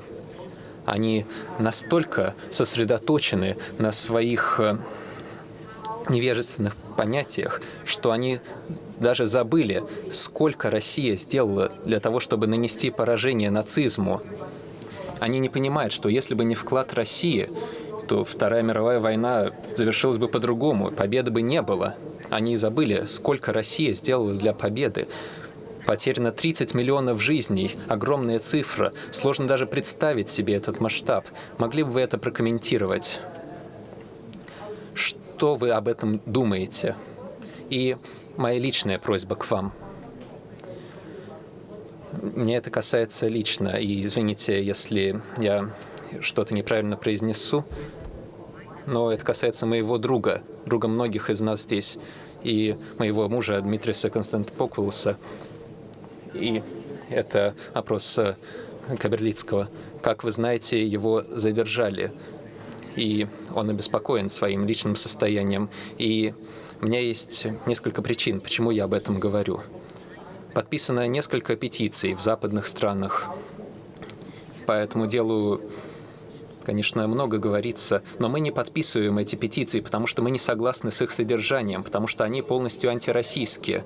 И у нас есть к вам письмо, и мы надеемся, что вы прочитаете его, и мы надеемся, что вы поймете, что мы обращаемся к вам как друзья России. Конечно, мы находимся в сложном положении, потому что мы не согласны с позицией вашего друга, но мы и помним, сколько мы узнали от него. У него прекрасные знания российской истории, и он всегда был привержен России. И это наш личный призыв к вам. Пожалуйста, займитесь этим лично. Спасибо.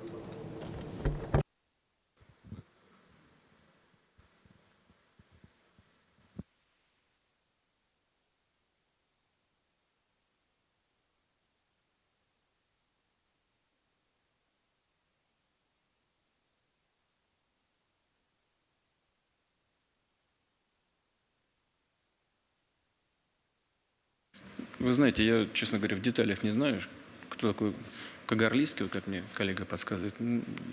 Я, конечно, возьму эту бумагу вашу, посмотрю и отреагирую, обещаю. Ладно? Что касается вашего вопроса, то Бог видит, мы с вами не договаривались, что этот вопрос будет, но я его ждал, честно вам скажу. И более того, взял информацию о том, что же на самом деле произошло. Для нас это не рядовое событие. Напомню, что эта дивизия, в которой служил тот нацист украинский, о котором вы упомянули, была создана гитлеровским командованием 28 апреля 1943 года. Нюрнбергский процесс не мы вчера или в условиях сегодняшнего дня, а Нюрнбергский трибунал объявил дивизию СС «Галичина», в которой служил этот украинский нацист, преступный и ответственный за геноцид евреев, поляков и другого мирного населения. Это решение Международного Нюрнбергского суда. Напомню, что такое решение принимали независимые прокуроры и судьи. Ну, в конечном итоге судьи, конечно, на основе тех данных, которые предоставили прокуроры различных стран. Эта организация объявлена преступной. Значит, напомню и слова. Я специально взял эту бумагу с информацией, чтобы она была конкретной и доказательной. Что сказал спикер канадского парламента? Сегодня в этом зале присутствует украинско-канадский ветеран Второй мировой войны, который сражался за независимость Украины против русских.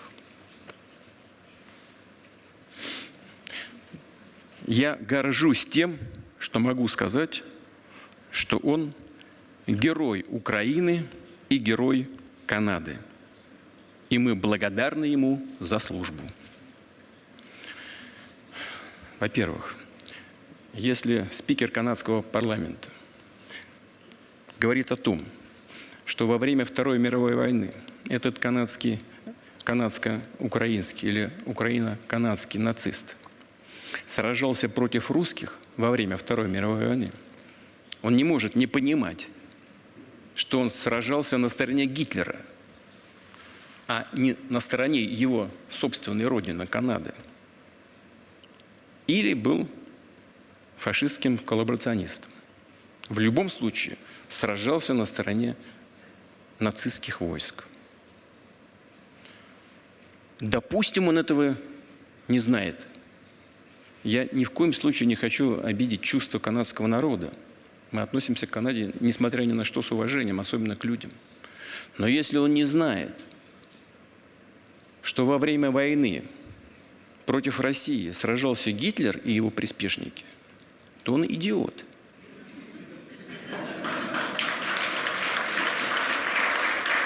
Он, значит, просто в школе не учился, не имеет элементарных знаний.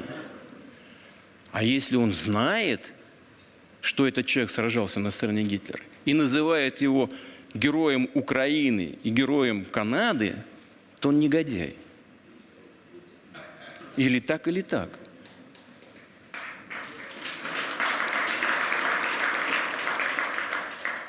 Но вот с такими людьми нам приходится иметь дело. Вот таковы наши оппоненты сегодня со стороны некоторых западных стран. Но что еще вот важно, на мой взгляд? Вот спикер парламента Канады говорит, он сражался с русскими. И сегодня продолжает поддерживать, там дальше цитата, сегодня продолжает поддерживать украинские войска, сражающиеся против русских. Он, по сути, поставил на одну доску гитлеровских коллаборационистов, войска СС и сегодняшние украинские боевые части, сражающиеся, как он сказал, против России. Он поставил их на одну доску. Это только подтверждает наш тезис о том, что одна из наших целей на Украине – это денацификация. Значит, она все-таки там есть и признается. Это нацификация Украины. И наша общая цель, считаю, общая – добиться денацификации. Ну и, наконец, конечно, абсолютно отвратительным выглядит то, что все аплодировали этому нацисту. И особенно президент Украины, в жилах которого течет еврейская кровь, еврей по национальности, стоит и аплодирует нацисту, не просто последующему нацистов, не просто идейному последователю, а именно человеку, который своими руками уничтожал еврейское население. Это он лично уничтожал, потому что немецкие фашисты создали эту дивизию СС «Галичина» прежде всего для уничтожения мирного населения. И в решении Нюрнбергского суда так и записано. На них возложена вина за геноцид евреев, поляков. 150 тысяч примерно поляков было уничтожено. Русских, конечно. Цыган вообще никто не считал. Их за людей даже не считали.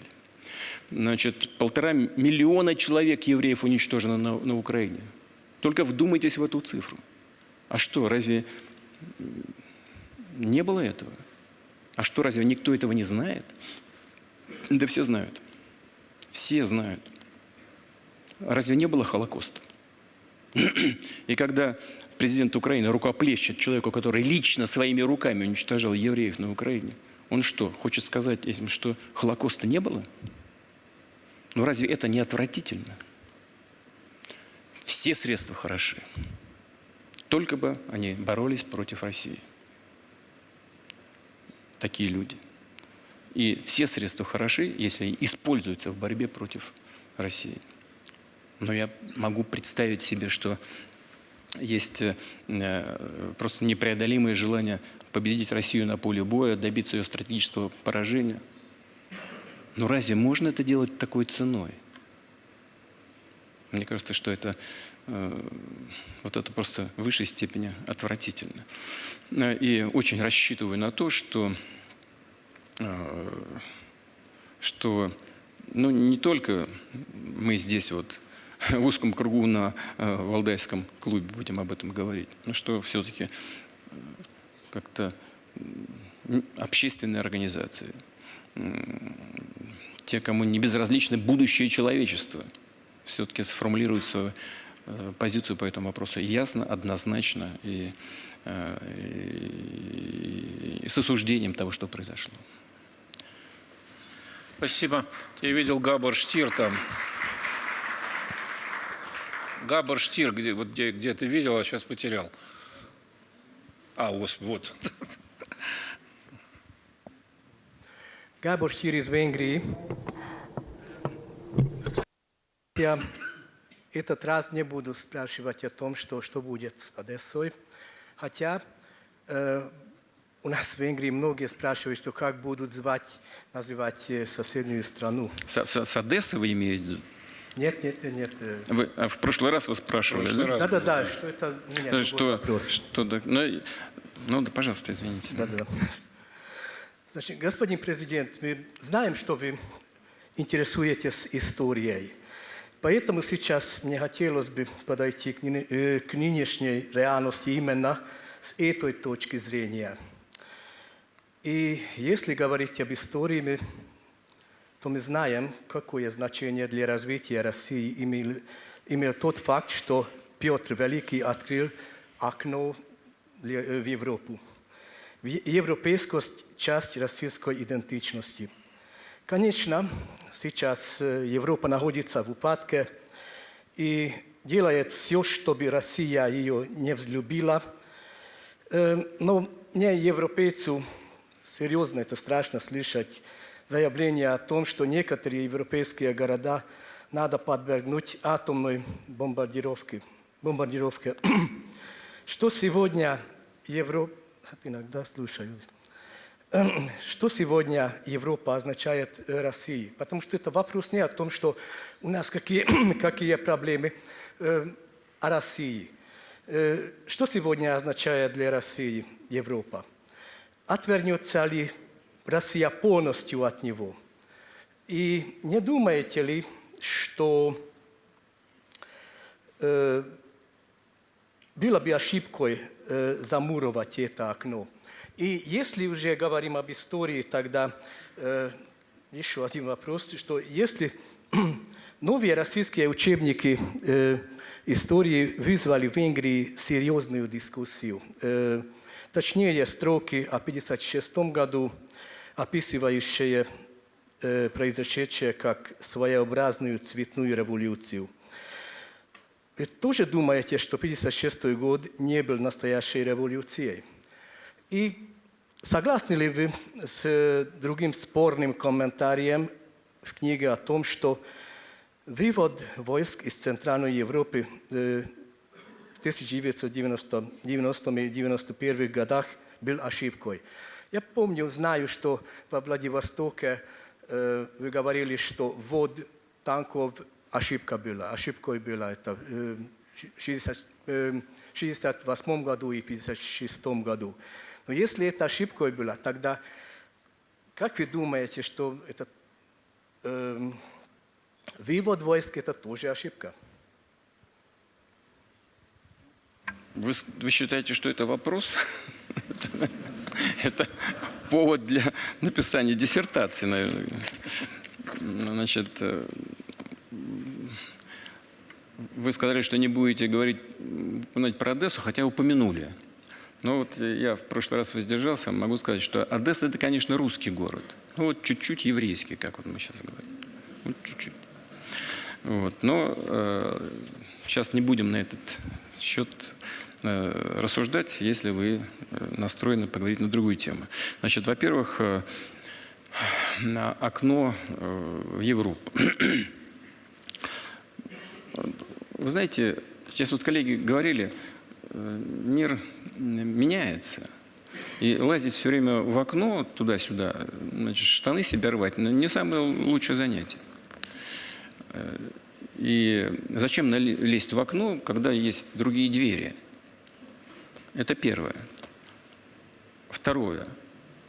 Россия, без всякого сомнения, цивилизационный код России, так же как Европа, основан на христианстве.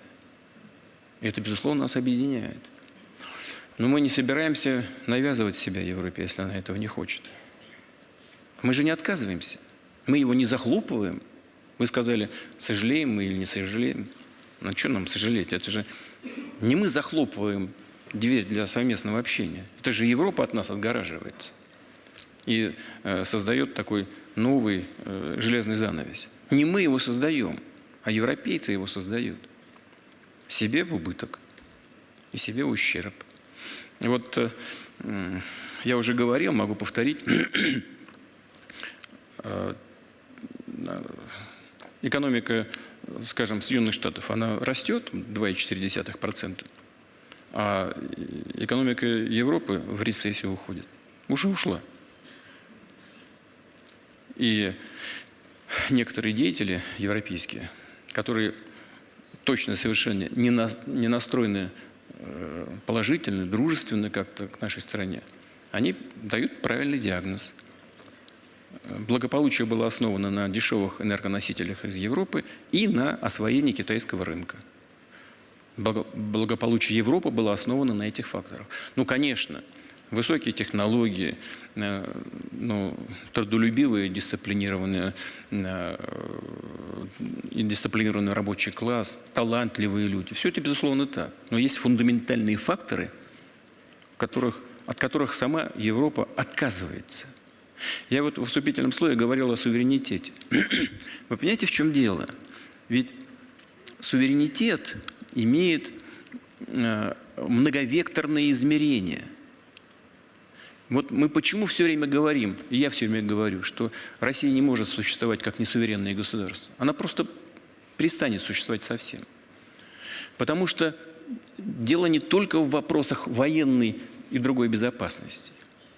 Дело и в других составляющих. Вот что с Европой произошло. Многие европейские лидеры, чтобы только не обвиняли меня в том, что я на кого-то там грубо наезжаю или что-то шельмую кого-то, сами европейцы, многие, говорят о том, что Европа утратила суверенитет. Скажем, в экономическом локомотиве Европы, в Федеративной Республике, ведущие политики уже неоднократно подчеркивали, что после 1945 года Германия никогда не была в полном смысле этого слова суверенным государством. К чему это приводит на практике, в том числе в экономической жизни? Вот спровоцировали Соединенные Штаты, а я думаю, что, я даже не сомневаюсь, это они спровоцировали украинский кризис, когда поддержали госпереворот на Украине в 2014 году. Они же не могли не понимать, что это красная черта. Мы 1000 раз об этом сказали. Нет, полезли. Ну вот мы получили сегодняшнюю ситуацию. И я подозреваю, что не случайно. Им нужен был этот конфликт. Результат. Утратившая давно часть, не полностью, но значительную часть своего суверенитета Европа вынуждена была сразу стать в хвост своему суверену и последовать за его политикой. Перейти к политике санкций и ограничений в отношении с Россией. Вынуждена была, понимая, что это идет ей во вред. И теперь все энергоносители, значительная часть этих энергоносителей, покупает из Соединенных Штатов. На 30% дороже. Значит, ввели ограничения на нефть, на российскую. А результат какой? Это не так очевидно, как по газу, но результат тот же. Они количество поставщиков сократили, а мы, в свою очередь, начали покупать у сократившегося количества поставщиков нефти по более дорогим ценам. А мы продаем свою нефть в другие государства со скидкой. Понимаете, что получилось? Конкурентоспособность европейской экономики упала вниз, а конкурентоспособность их главного, на самом деле, с точки зрения экономической составляющей конкурента Соединенных Штатов, резко возросла. И других стран, в том числе в Азии, тоже возросла. Своими руками в результате утраты части своего суверенитета, своими руками вынуждены были пойти на принятие решений себе во вред. Ну зачем нам такой партнер? Конечно, он не бесполезный. Но хочу обратить внимание на то, что мы в значительной степени уходим с угасающего европейского рынка и увеличиваем свое присутствие на растущих рынках в других регионах мира, в том числе в Азии.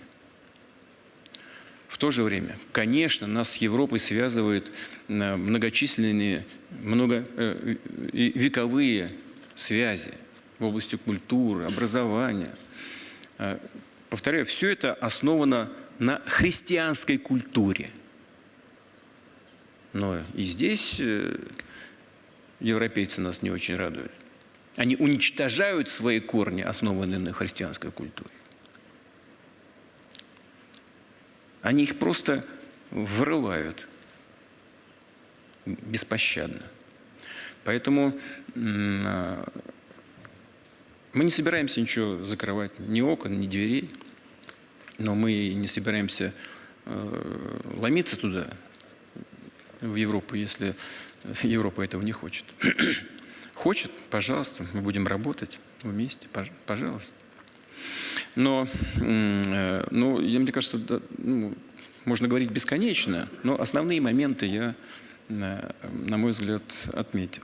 Теперь по поводу учебника и цветных революций 1956 года. Я не буду скрывать, я в этой части учебник не читал. И по поводу вывода войск. Конечно, это тоже исторические факты.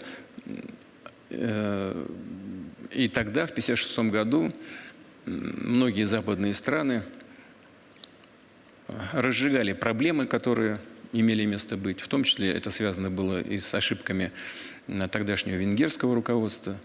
Готовили и боевиков готовили за границей, перебрасывали их в Венгрию. Но это, на мой взгляд, все-таки в чистом виде назвать какой-то цветной революцией сложно, потому что все-таки были, конечно, был внутренний базис серьезного протеста внутри самой страны. Это, на мой взгляд, вещь очевидная. Что касается, да и потом вряд ли нужно сегодняшние формулировки переносить в середину прошлого века. Что касается вывода войск. Я глубоко убежден, что нет никакого смысла с помощью войск подавлять внутренние тенденции в той или иной стране, в народе, к достижению тех целей, которые он считает приоритетными для себя. Это касается и европейских стран, и восточноевропейских в том числе. Но не было никакого смысла держать там войска, если народы этих стран не хотели их видеть на своей территории. Но то, как это происходило, на каких условиях все это происходило, каким образом, вот это, конечно, вызывает много вопросов. Но наши войска уходили прямо в чистое поле. Многие ли знают об этом? Просто в чистое поле. С семьями. Это нормально? При этом каких бы то ни было обязательств, каких бы то ни было правовых последствий вывода этих войск, тоже не было сформулировано ни советским, ни российским руководством. Западные партнеры не взяли на себя вообще никаких обязательств. Ну, хотя бы вернулись к вопросу расширения или не расширения НАТО на восток. Да, было все обещано. Ну, американские наши партнеры не отрицают это устно. А потом нам все время задают: а где бумажка? Нет бумажки. Ну и все, и до свидания. Обещали? Ну, вроде как обещали. Но это ничего не стоит. Мы знаем, что и бумажка-то у них ничего не стоит. Они и бумажку-то любую готовы выбрать, но хотя бы что-то зафиксировали на бумаге. И при выводе войск могли бы что-то согласовать.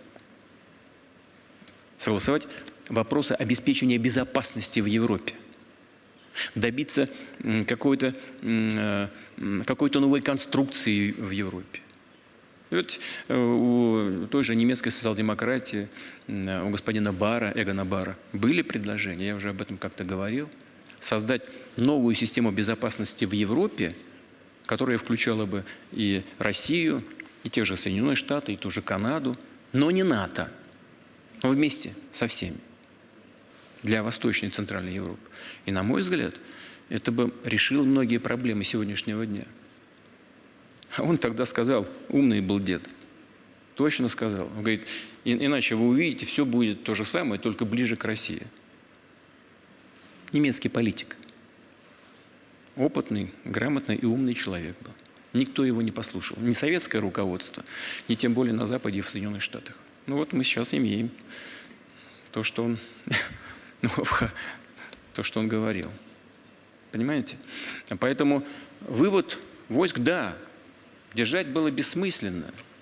Но условия вывода, вот об этом надо было точно поговорить. И добиться создания такой ситуации, которая бы, может быть, не привело бы к сегодняшним трагедиям и к сегодняшнему кризису. Так, ну, пожалуй, все, да, я ответил на ваши вопросы. Если что-то подзабыл, пожалуйста. Спасибо. Раз про Германию заговорили, Штефан Худ, вот там вот, по центру. Yes, my name is Stefan Huth. I'm from Да, меня зовут Штефан Хут, я из Германии. И я хотел бы поговорить о том, что вы только что упомянули, о специальной военной операции на Украине. Часто говорят, что это антифашистская операция, что нужно освободить народ Украины от нацистов, и нужно освободить страну и так далее. И на этом фоне не совсем понятно, как так может быть. Получается, мы ведем контакты на высоком уровне, мы ведем контакты между парламентами, и даже немецкие партии ведут контакты. У нас есть тоже партии, которые по своей сути глубоко российские, и, конечно, у них нет никакого сочувствия российскому народу, и они совершенно не понимают, что Россия — это многонациональная страна, как говорилось уже в вашем выступлении. И вот что я хотел бы понять. На что вы рассчитываете? На что рассчитывает ваше правительство от контактов с парламентами других стран, с другими партиями, с партиями, которые имеют подобный толк, практически фашистский? И понимаете ли вы, что антифашизм в Европе также не поддерживает вашу политику? Европейское антифашистское движение не поддерживает российские действия. Я хотел бы вас попросить конкретизировать, что вы имеете в виду, когда говорите про фашистские силы и про фашистские партии, про их отношение к России и так далее. Будьте добры, прямо конкретно, иначе мы будем говорить на полутонах, а лучше прямо. Итак, глава АФТ Тину Кхувкабр провел официальную встречу с министром иностранных дел Сергеем Лавровым в 2020 году. И это была официальная встреча. И часть АФД, по сути, основана на фашистском движении. И антифашисты в Германии не совсем понимают смысл таких контактов и не понимают смысл политики России в отношении таких партий. В чем вы видите, вот и чем подтверждается то, что вы сказали, что они основаны в своей деятельности на каких-то фашистских, профашистских, национал-социалистических идеях? Вот конкретно можете мне сказать, о чем там речь? Björn Хакер, например, напрямую связан с фашистами. Он регулярно выходит на демонстрации в Дрездене в годовщину событий, и он выходит вместе с фашистами. Это представитель партии «Альтернатива для Германии», напрямую связан с фашистским движением, и об этом часто говорят. Он не скрывает, что это правая партия. Украины. И спросили меня, справедливо ли то, что мы публично заявляем, что мы стремимся к денацификации украинской политической системы. Ну вот мы сейчас только обсуждали ситуацию, которая сложилась в канадском парламенте, когда президент Украины стоял и аплодировал нацисту, убивавшему евреев, русских и поляков. Это разве не признак того, что на Украине сложилась система, которую мы вправе называть пронацистской? Лидер государства стоит и аплодирует нацисту. И не просто какому-то идейному последователю нацизма, а реальному нацисту, бывшему солдату СС. Это разве не признак нацификации Украины? И разве это не дает нам право говорить о ее денацификации? Но вы можете ответить: да, это глава государства, но это же не вся страна. А я вам скажу, вы сказали о тех, кто выходит на митинги вместе с профашистскими элементами. А это разве вся партия, которая выходит на эти митинги? Наверное, нет. Вот все, что профашистское, пронацистское, нами, безусловно, осуждается. Все, что лишено вот этих признаков, а наоборот направлено на установление каких-то контактов, нами поддерживается. Вот, насколько мне известно, совершено покушение на одного из лидеров «Альтернативы для Германии». Федеративной Республики. Вот только сейчас, в ходе предвыборной кампании. Вот это говорит о чем? О том, что представители этой партии пользуются нацистскими методами, либо эти нацистские методы используются против них. Ведь это вопрос, ждущий своего кропотливого исследователя, в том числе и в вашем лице, и в лице широкой общественности самой Федеративной Республики. Ну а что касается антифашистских сил, мы всегда были с ними вместе, знаем их позицию в отношении России, мы им благодарны за эту позицию и, безусловно, ее поддерживаем. Я думаю, что это все, что направлено на возрождение, на поддержание отношений между нами, должно быть поддержано, и это, безусловно, может быть светом в конце тоннеля наших сегодняшних отношений. Спасибо. Алексей Григорьевич, вот там сзади. Спасибо за возможность задать вопрос. Он такой тоже имеет исследовательский характер. Мы работаем над вопросами последних событий в газовой сфере.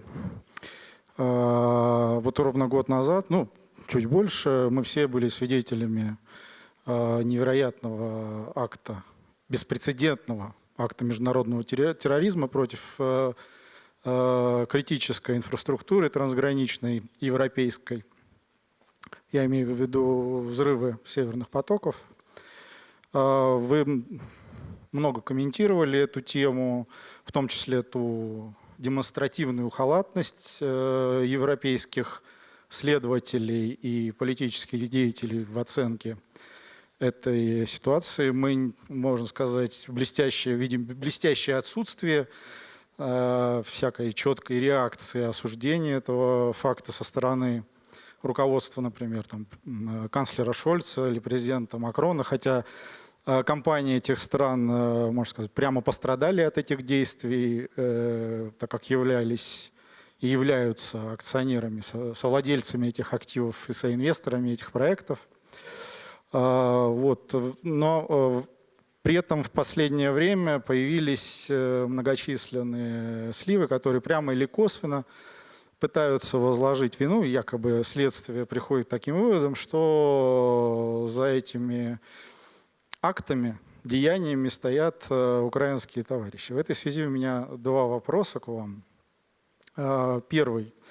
Была ли какая-то реакция со стороны данных господ деятелей политических, ваших европейских визави в каких-то прямых контактах, а не в официальных речах, которых не было, на мой взгляд? Или там, что называется, по дипломатическим каналам. А второй вопрос, какие могут быть и будут последствия, если так называемое европейское следствие, следственные органы европейских стран все-таки возложат в том или ином виде вину за эти события, действия на украинскую сторону? Первое, на что хотел бы обратить внимание, это то, что задолго до этих взрывов президент Соединенных Штатов публично сказал, что Соединенные Штаты сделают все для того, чтобы поставки российских энергоносителей в Европу по этим трубопроводным системам были прекращены. Причем так многозначительно улыбнулся и сказал: сейчас не буду говорить, как это будет сделано, но мы сделаем это. Первое. Второе. Разрушение этих инфраструктурных объектов, безусловно, является актом международного терроризма. Третье. Нас не допускают к расследованию, несмотря на наши предложения и многократные призывы сделать это.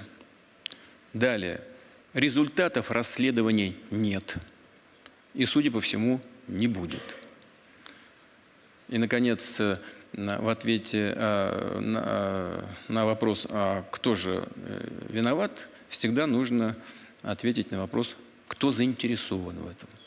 Заинтересован, конечно, американский поставщик энергоносителей на европейский рынок. Американцы давно этого хотят, и они этого добились. А чьими руками это уже не имеет никакого значения. Но есть и другая составляющая всей этой проблемы. Конечно, если когда-нибудь будет выявлено, кто это сделал, надо привлекать к ответственности. Это акт международного терроризма. Но сохраняется одна ветка Северного потока-2. Она не повреждена. И по ней можно поставлять 27,5 миллиардов кубических метров газа в Европу. Это только решение правительства Федеративной Республики Германия. Больше ничего не надо. Вот сегодня решение, завтра вентиль мы поворачиваем, и все, и газ пошел. Но они же этого не делают. Потому что, как у нас говорят, Вашингтонский обком не разрешает. В ущерб собственным своим интересам. Мы продолжаем поставлять газ в Европу через турецкие потоки. И, судя по всему, украинские тергруппы нацелены на то, чтобы и ему нанести ущерб. Там корабли наши охраняют эти трубопроводные системы, проложенные по дну Черного моря. Но их пытаются атаковать постоянно с помощью беспилотников, которые готовятся в том числе при непосредственном участии англоговорящих специалистов и советников. Мы это слышим в эфире. Вот там, где готовятся эти беспилотные полупогруженные катера, мы слышим английскую речь. Для нас это очевидный факт. Кто там в конечном итоге это делает, делайте выводы сами. Но поставки продолжаются, в том числе и через территорию Украины. Мы же транзитируем через территорию Украины и платим деньги за этот транзит. Так, на минуточку. Вот я уже говорил об этом, мы слышим, что мы агрессоры, что мы такие рассякие, плохие. Но деньги, судя по всему, не пахнут. Деньги-то получают на транзит.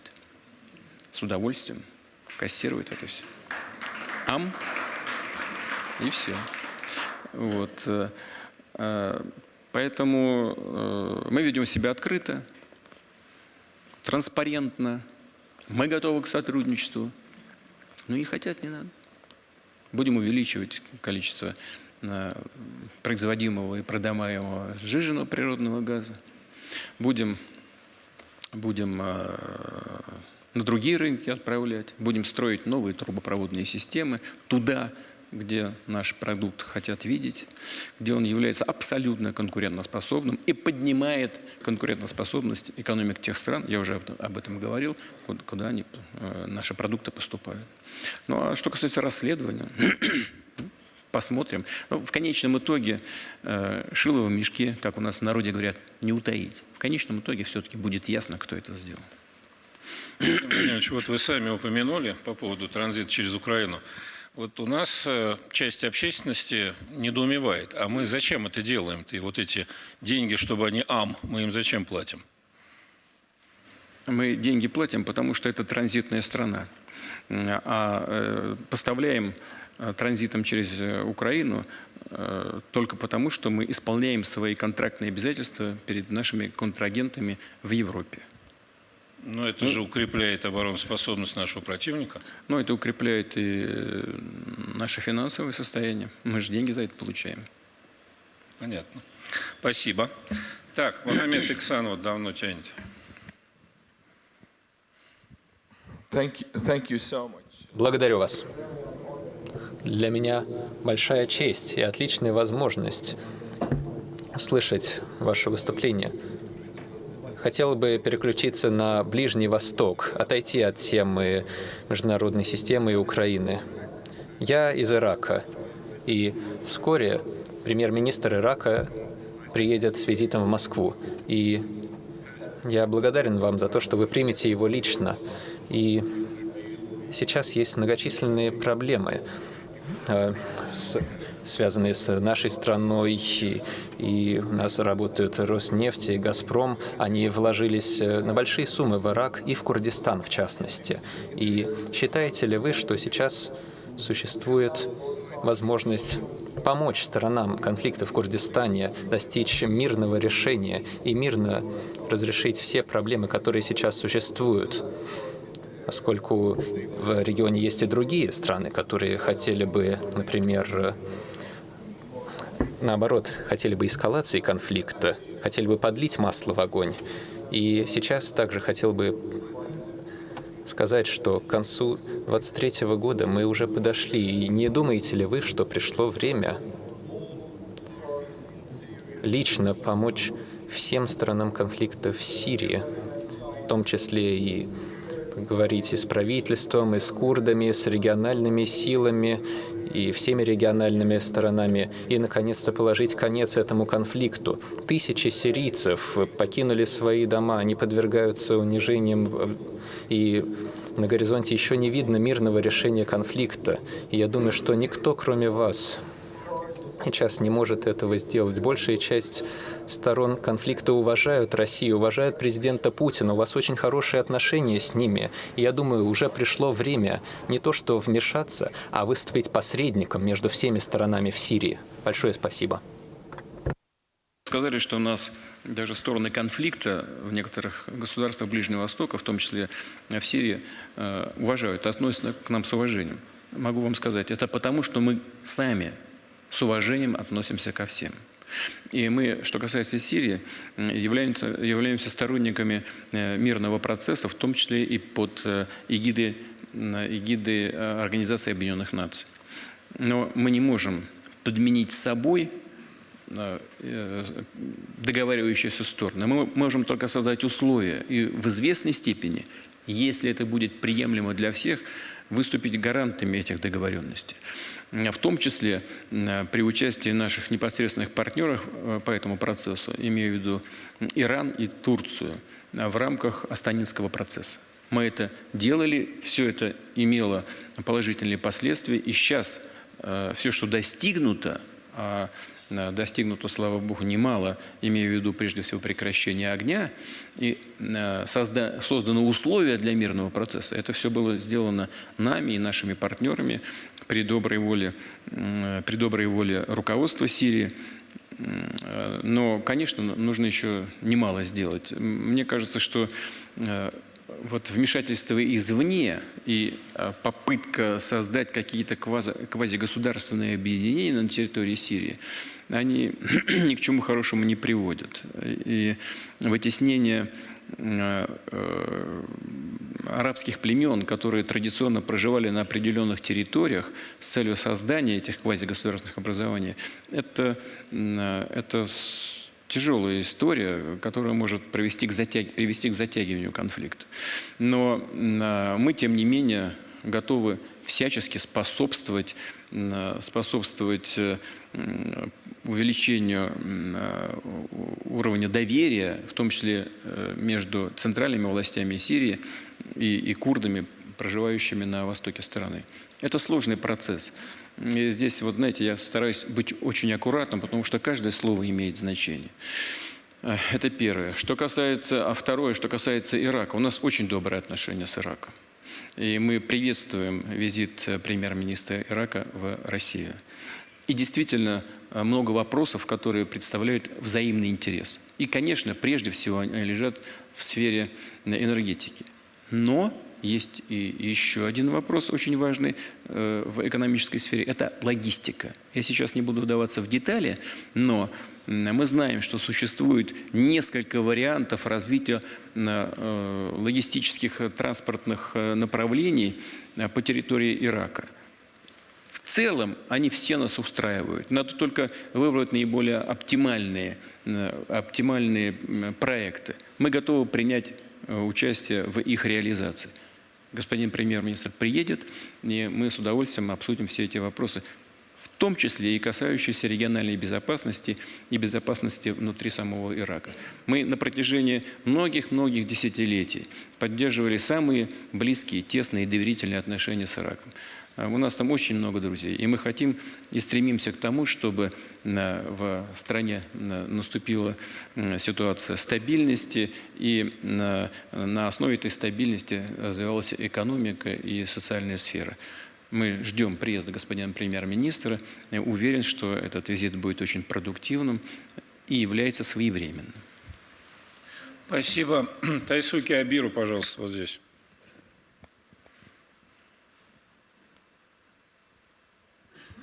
Спасибо. Тайский Абир, фонд Писа Сакава, Япония. Возможности задавать вопрос. Это в 2018 году, 5 лет назад. Но после начала войны в Украине Япония участвовала в санкциях против России.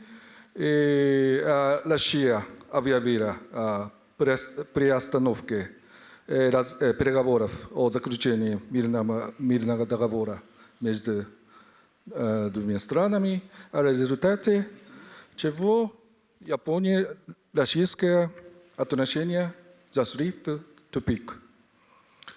Я лично в ближайшее время я не вижу хорошей перспективы улучшения ситуации. Тем не менее, Россия и Япония – сосед. Я считаю, что необходимым всегда держать окно, диалог открытым.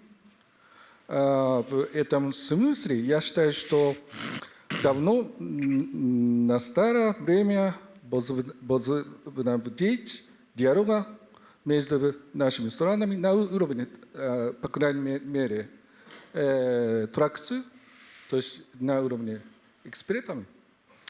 Но я считаю, что Япония выступит, если Япония выступит с такой инициативой, господин президент поддерживает ли эту инициативу? Спасибо. Сегодня оконные проемы популярны, заметили? Да, ладно. Я плотник 4-го разряда, знаю, как окна строить, не беспокойтесь. Расширять умеете? Расширим, если потребуется. Если соответствует нашим национальным интересам, поработаем и над этим. Значит, по поводу Японии. Вы сказали, что вы задавали вопрос в 2018 году, а вот после начала боевых действий на Украине все там изменилось. Боевые действия на Украине начались не после 2018 года, а в 2014 году. Но просто в Японии предпочитали этого не замечать. А более острая фаза началась действительно в 22-м. Но сами боевые действия начались в 14-м при бомбардировках и атаках бронетехники на Донбасс. Вот все, с чего началось. Я сказал об этом, выступая здесь со вступительным словом, в своем вступительном слове. Теперь по поводу наших отношений. Но не мы же ввели санкции против Японии. Не мы захлопнули вот это окно, в данном случае в Азию. Это же сделала Япония. Мы-то ничего и не делали. Если вы считаете, что настало время, чтобы какой-то диалог имел место быть, и полагаете, что возможным, чтобы японская сторона как-то проявила какую-то инициативу, это всегда неплохо, когда есть какой-то диалог. Вы меня спросили, готовы ли мы на это ответить? Готовы, если будет такая инициатива со стороны той стороны, которая эти двери закрыла или окно. Ну, если вы считаете, пришло время приоткрыть эту форточку, так? Ну, пожалуйста. Мы же никогда и не говорили, что мы против. Сделайте это. Александр Ракович.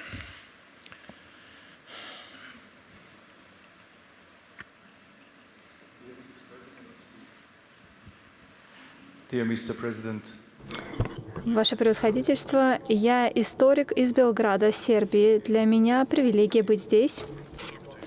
видеть вас и говорить с вами. У меня вопрос по поводу вашего мнения о текущих отношениях между Россией и Сербией и текущей позиции сербов на Балканах. Мы, сербы и Россия, являемся ли целью политики Запада, потому что мы выступаем за христианство? Господин президент, у меня с собой 2 книги, которые я привез из Белграда для вас. Пожалуйста, примите их в свою библиотеку. Я предоставлю протокольной вашей службе после нашей сессии эти книги. Я обязательно возьму книги. Благодарю вас. А что касается того, является ли Россия и Сербия целью для некоторых кругов на Западе, ну да, это факт. Ну а что же здесь? Здесь не нужно доказательств никаких особых. Это просто факт. Почему Сербия является такой целью? Я вам честно сказать, я не понимаю. Вот так же, как Россия в начале 90-х годов готова была на все, чтобы выстроить после развала Советского Союза, полагая, что времена кардинальным образом поменялись, пойти фактически на любые жертвы для того, чтобы выстроить свои отношения с западными странами. Чего мы получили? Поддержку сепаратизма и терроризма на Кавказе. Прямую причем. И политическую, и информационную, и финансовую, и даже военную. Просто, знаете, я же в это время был сначала директором ФСБ, я с удивлением смотрел на то, что происходит. Думал, зачем? Мы же вроде как теперь все вместе. Зачем они это делают? Но они же это делали. Не стесняясь. Ответа нет. Да, честно говоря, даже до сих пор. Я полагаю, что это какое-то, просто отсутствие образования, что ли, непонимание тенденций, непонимание того, как мир устроен, как Россия устроена, к чему это может привести. Просто желание силой додавить. Ничего, кроме силы. Ведь санкции – это же тоже сила, только в другой форме. Полное желание поиска каких-то компромиссов. А вот эти окрики, о которых я говорил, вы должны, вы обязаны, мы вас предупреждаем. Это что же сила? Попытка использовать элемент силы. Это что же самое? Вот все в этом и заключается. И в отношении Югославии и Сербии. Сначала Югославия, потом Сербия. Зачем? Сербия же тоже вроде ко всему была готова, обо всем хотела договориться. Нет. Надо додавливать. Я, знаете, многократно слышал это. Надо додавить. Это слабое звено. Надо додавить. Философия, вот такая философия. Почему именно сербов надо додавить? Я, честно говоря, не знаю. Даже более того, когда какие-то откровенные разговоры были, у меня были еще нормальные отношения с некоторыми лидерами, когда мне говорили, надо додавить. Я говорю, а зачем? Ответа нет. Просто так. Философия такая сложилась, парадигма. Надо решать вот так. Додавить. Но сербы не тот народ. История не та, культура не та. Вы знаете, скажу, может быть, такую тяжелую вещь. Уничтожить можно. Додавить и подчинить сербов нельзя. Тоже не понимают этого. Но надеюсь, что рано или поздно придет и понимание этой составляющей и европейской политики, и вообще в целом мировой. Придет понимание того, что все-таки более конструктивно договариваться, а не пытаться додавить.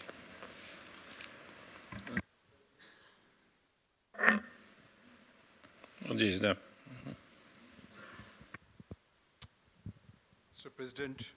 Господин президент, большое спасибо за ваши выступления. Они очень информативны.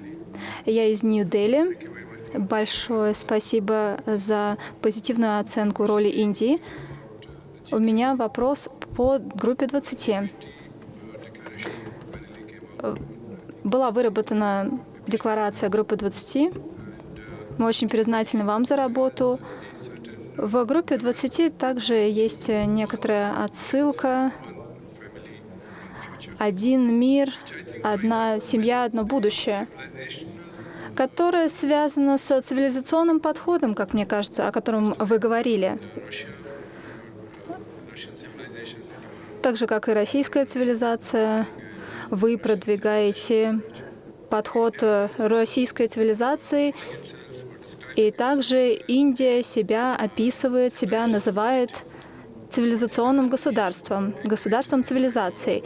Таким образом, нужно установить диалог между цивилизациями, а не идти по пути противостояния цивилизаций, которое — это то, что было популярно когда-то на западном мире. Сейчас лидеры, такие как вы, премьер-министр Моди, выдвигают свои инициативы. Они помогут создать диалог между цивилизациями, который может быть позитивным и поможет создать принципы международных отношений, о которых вы говорили. Вопрос следующий. Что вы думаете о декларации Группы 20 и какой ваш взгляд о будущем Группы 20? Спасибо.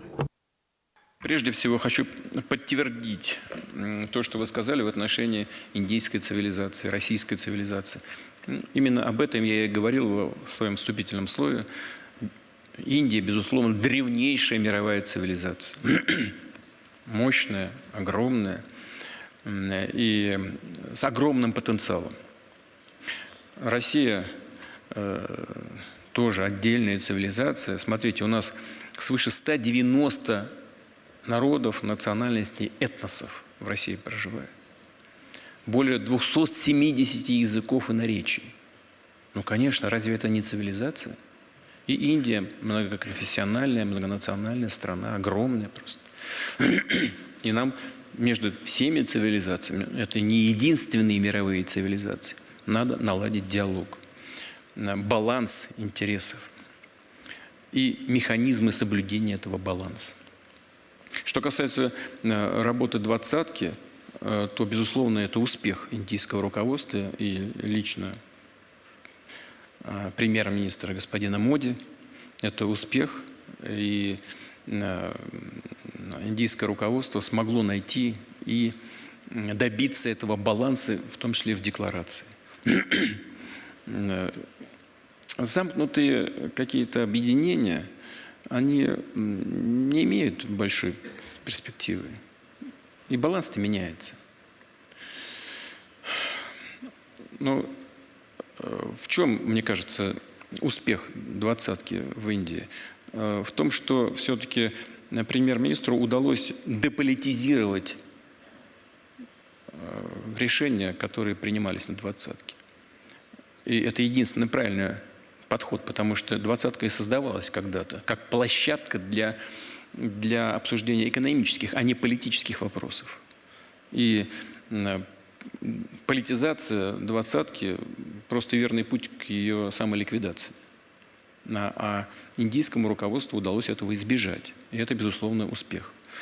Ну а что касается того, что замкнутые какие-то объединения, они ущербны, то этот тезис, мне кажется, трудно опровергнуть, потому что соотношение сил меняется. Вот смотрите, совсем еще недавно все там с содроганием смотрели, а что же будет по результатам встречи «семерки». Собираются как бы крупнейшие экономики мира. Что они там сейчас решают, какие последствия будут для мировой экономики. Ну вот БРИКС даже до расширения уже экономика стран БРИКС составляла более 51% мирового ВВП. Соответственно, экономика «семерки» была меньше 51%. А сейчас, после принятия дополнительных членов организации БРИКС, объем экономики стран-членов БРИКС стал еще больше, чем членов «семерки». Поэтому очень важно реальное соотношение сил и потенциалов. В этом смысле открытые площадки всегда лучше, всегда перспективнее, всегда более ценны, потому что они создают условия для поиска компромиссов и взаимоприемлемых решений. Но если говорить о результатах БРИКС, о результатах работы двадцатки, еще раз хочу повторить, и на этом хотел бы ответ на ваш вопрос закончить, это безусловный успех премьер-министра Моди. Владимир Владимирович, а вы вот на БРИКС не ездили, на двадцатку тоже не ездили. А вы не чувствуете себя немножко лишенцем, что вот нет возможности везде поехать, куда хочется? Лишенцами называли тех, кто был лишен в первые годы советской власти каких-то социальных выплат. Так? Нам социальные выплаты не нужны. Мы самодостаточное государство и идем по этому пути. Там еще гражданских прав лишали некоторых. Ну да, лишали. Значит, а мы отстаиваем свои права и уверен, мы их обеспечим. Это первое. Второе. Ну, зачем мне создавать какие-то проблемы для наших друзей при проведении этих мероприятий? И мы с вами взрослые люди, понимаем, да, я приехал, там начнутся политические выпады, значит, шоу политические, так, все это будет направлено на то, чтобы сорвать мероприятие. А зачем? Мы, во-первых, заинтересованы в том, чтобы БРИКС прошел нормально, слаженно и с результатами. Двадцатка прошла на нужном уровне. Все это так и состоялось, и нас это вполне устраивает. Ну и, наконец, третье, все-таки и дома дел достаточно. То есть вы на президента ЮАР не обиделись? Ну что вы, это наш друг. А он на вас? Это за что? Нет, мы с ним договорились же. Он дважды приезжал в Россию, мы с ним встречались, долго беседовали. Никаких проблем нет. И я считаю, что он БРИКС провел блестяще. Честно говоря, даже не ожидал от него такого дипломатического искусства. Потому что если вы следили за тем, как шла дискуссия, ведь было не просто решить вопрос по расширению БРИКС, а он это сделал. Он так вежливо, тактично, многократно возвращался к одной и той же теме, и раз, и два, и три. И, наконец, консенсусу удалось достичь. Это результат положительный, мы его приветствуем.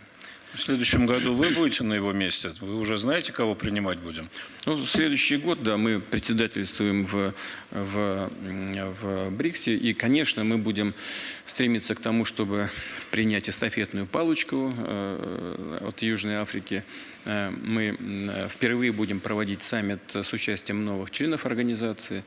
Ну, 200 мероприятий мы запланировали в рамках БРИКС. Это за год будет, уверен, проведена очень большая позитивная работа по укреплению организации, которая становится все более и более авторитетной, мощной. И это, безусловно, пойдет на пользу и членам организации, да, и всему международному сообществу. Она и зарождалась-то в России, БРИКС. Я напомню, как это было. Сначала мы предложили собраться втроем: Россия, Индия и Китай. И договорились о том, что будем собираться на регулярной основе. Так возник РИК, Россия, Индия, Китай.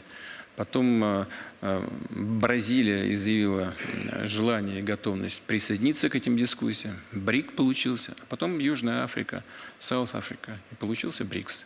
Вот. А сейчас мы подошли к расширению и расширили количество членов организации. На мой взгляд, это очень важно. Это свидетельствует о росте авторитета и желании, вот что самое главное, желание присоединиться к такому формату, который никого ни к чему не обязывает, никому ничего не навязывает, а просто создает условия для поиска компромиссов и решения тех вопросов, в решении которых заинтересованы все страны-участницы.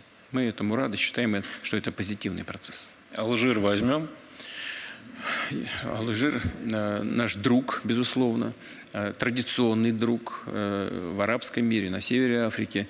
Мы считаем, что это пошло бы на пользу организации, но мы, безусловно, должны проработать эти вопросы со всеми нашими друзьями в рамках БРИКС, в контакте с самим алжирским руководством, сделать это спокойно, не создавая для организации проблем, а создавая только дополнительные пути для общего развития. Спасибо. Даян Джейтилек вот здесь.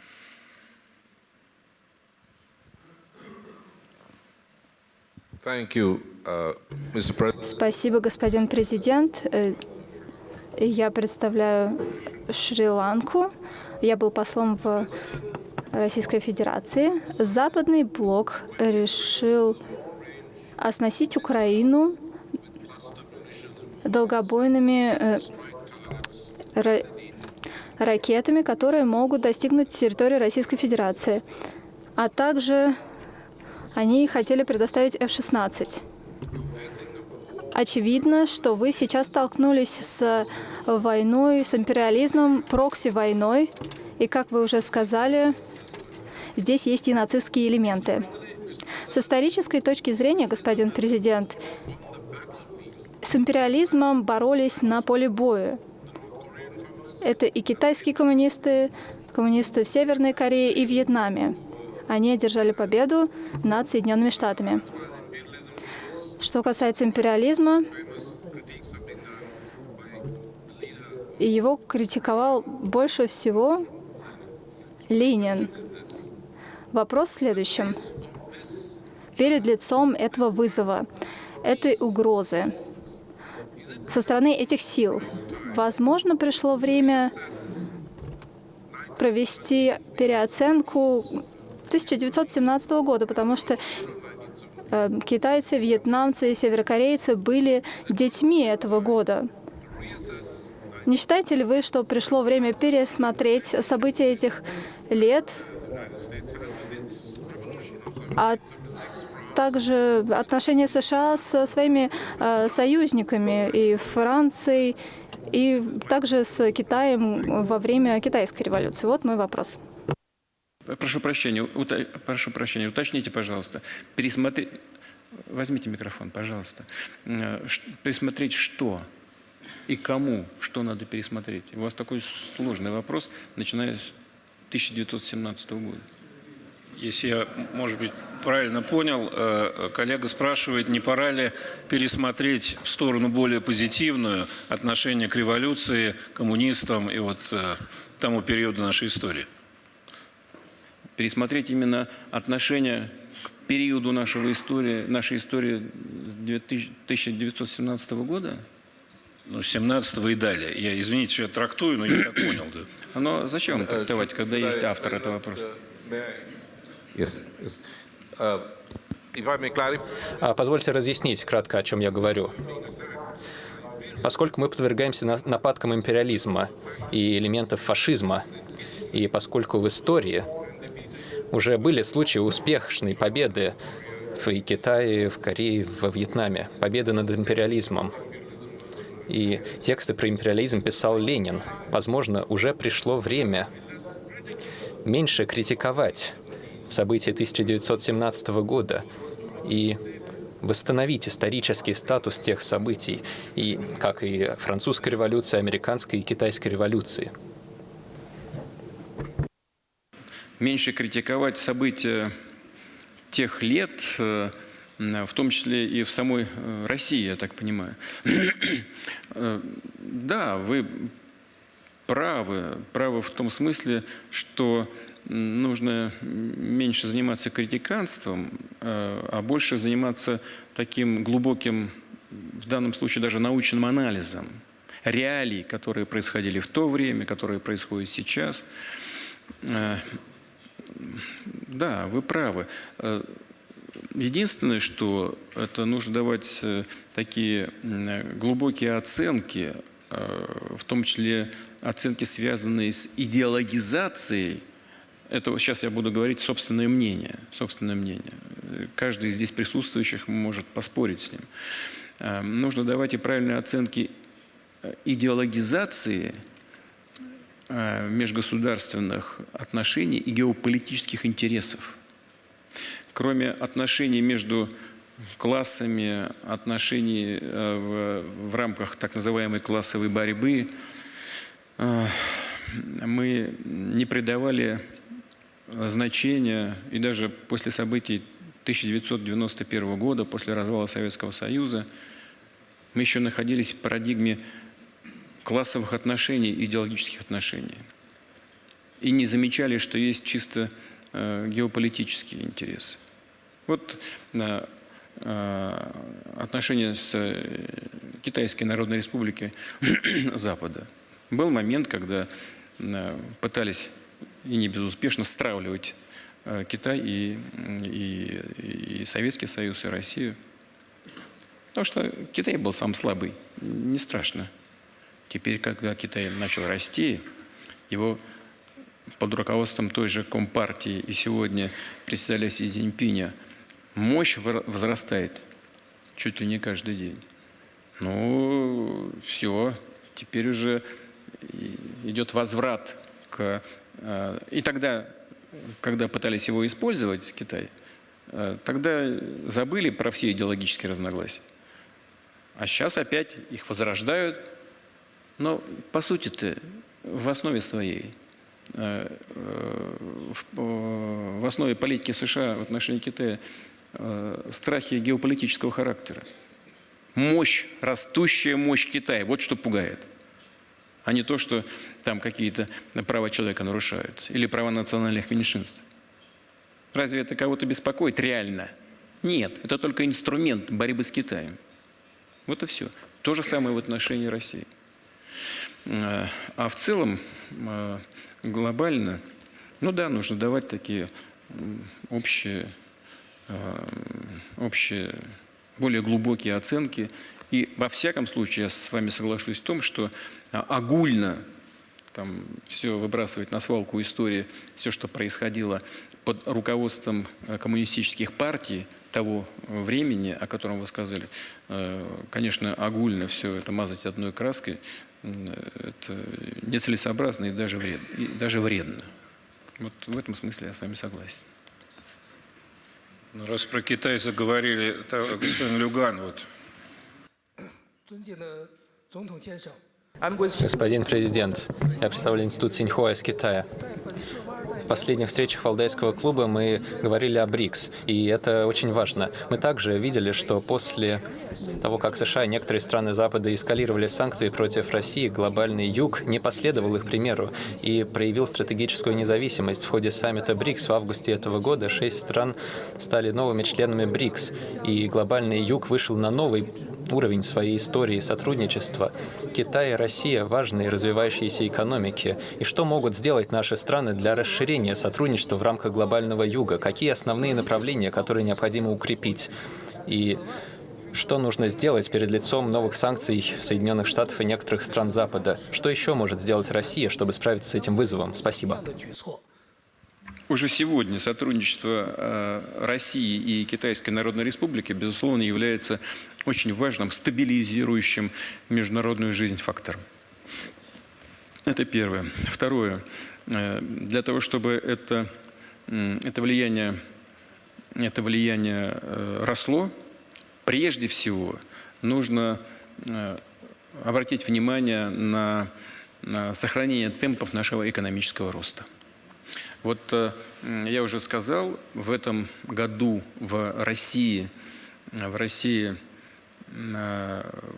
экономический рост, не помню, говорил я или нет, но говорил о некоторых аспектах. Если сказал, то повторю. Но экономический рост в этом году будет где-то 2,8, а может быть и 3%, поближе к 3%. Говорю это очень аккуратно, но поближе к 3%.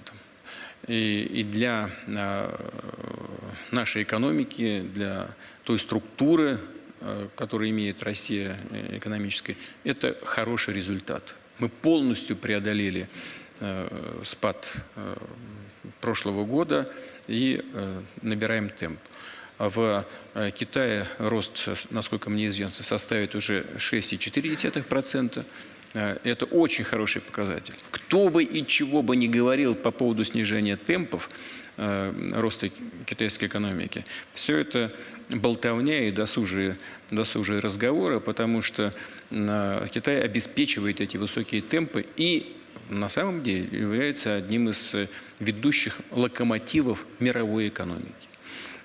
То же самое происходит в Индии. Там рост еще больше, там 7,6%, по-моему. Поэтому вот страны глобального юга, они набирают обороты. И наша задача – обеспечить это лидерство. Это первое. Второе – в области безопасности. Мы видим, что происходит в Европе. Мы видим, что одним из способов провокации и создания кризиса на Украине было неуемное стремление западных стран, и прежде всего Соединенных Штатов, расширить НАТО к границам Российской Федерации. Но то же самое они делают и на Востоке, создавая различные замкнутые военные группировки. Они наступают там на те же самые грабли, что и в Европе наступали. Поэтому нам важно своевременно на это реагировать. Мы будем расширять наше взаимодействие и в сфере безопасности. При этом мы не создаем никаких блоков против кого бы то ни было, но вынуждены реагировать на то, что происходит вокруг наших государств. Ну и, наконец, мы, безусловно, будем реализовывать те планы инфраструктурного развития, которые связаны и со строительством Большой Евразии, Евразийского экономического союза и планов наших китайских друзей по развитию идеи председателя Си Цзиньпина «Один пояс, один путь». Я уже об этом говорил, считаю, что это очень перспективно. Но и, наконец, у нас очень много сотрудничества намечено в гуманитарных сферах, в сфере культуры, студенческих обменов, спорта. Это чрезвычайно важно для государств-соседей. Мы реализуем достаточно крупные инфраструктурные проекты уже в двустороннем плане и будем это делать дальше. Надеюсь, мы все это обсудим в ближайшее время в ходе нашей встречи с председателем Си Цзиньпином в рамках форума, который председатель проводит в Пекине в октябре этого года. Так, Михаил Ростовский там вот тянет. Владимир Владимирович, вступление Украины в НАТО для России категорически неприемлемо. Но насколько я помню ваше прошлое выступление по поводу вступления Украины в Европейский Союз, вы были настроены гораздо менее негативно. Не изменилась ли ваша точка зрения за прошедший год? Будет ли Россия возражать против вступления Украины в Европейский Союз? И считаете ли вы, в принципе, возможным такое вступление?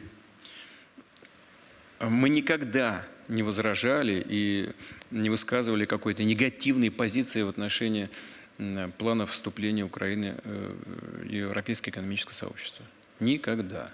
Что касается НАТО, да, мы всегда были против, и эта позиция имеет под собой определенные серьезные основания, поскольку расширение НАТО к нашим границам непосредственно угрожает нашей безопасности. Это серьезнейший вызов для безопасности Российской Федерации. Это же не только политический блок, это военно-политический блок. И приближение инфраструктуры несет для нас серьезную угрозу. А что касается экономического взаимодействия любой страны, экономических союзов, мы не видим для себя никакой военной угрозы, поэтому не считаем себя вправе даже обсуждать эту тему. Это дело самой Украины и европейских государств.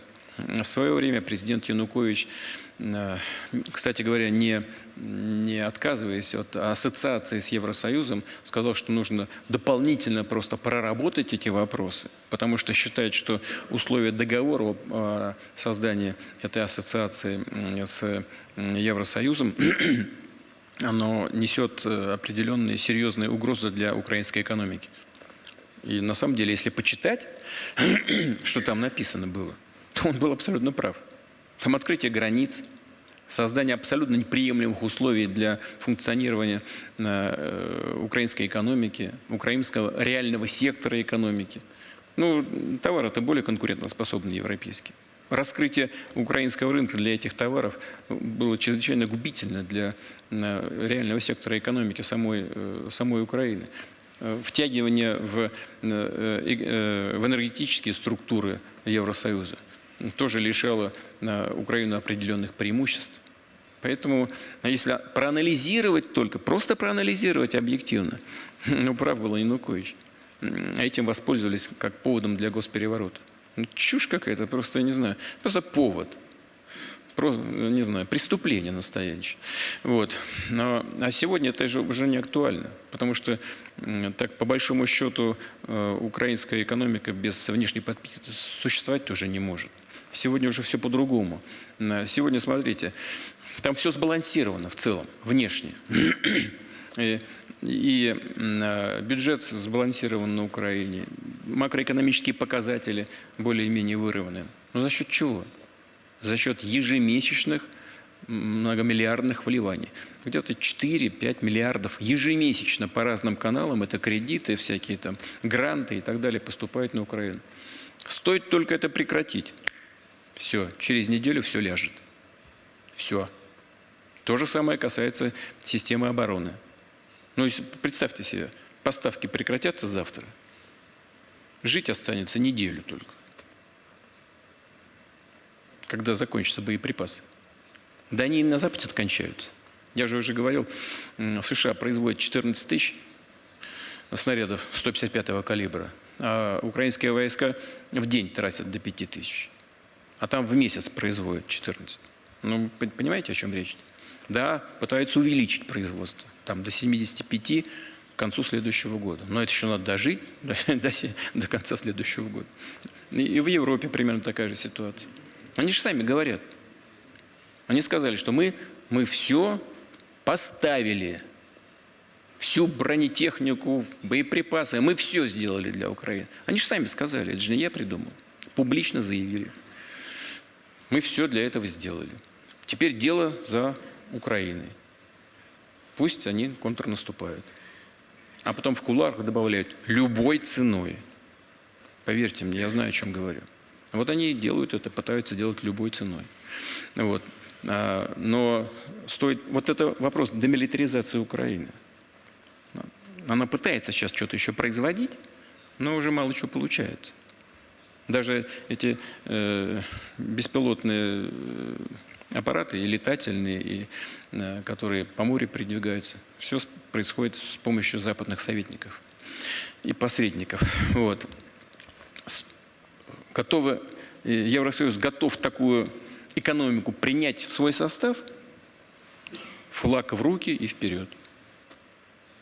Но для того, чтобы поддержать жизнеспособность населения, которое уже сократилось с 31 или с начала там, постсоветского периода с 41 миллиона до 19,5, а может быть и того уже нет, но все равно 19 миллионов надо прокормить. Это непростое дело.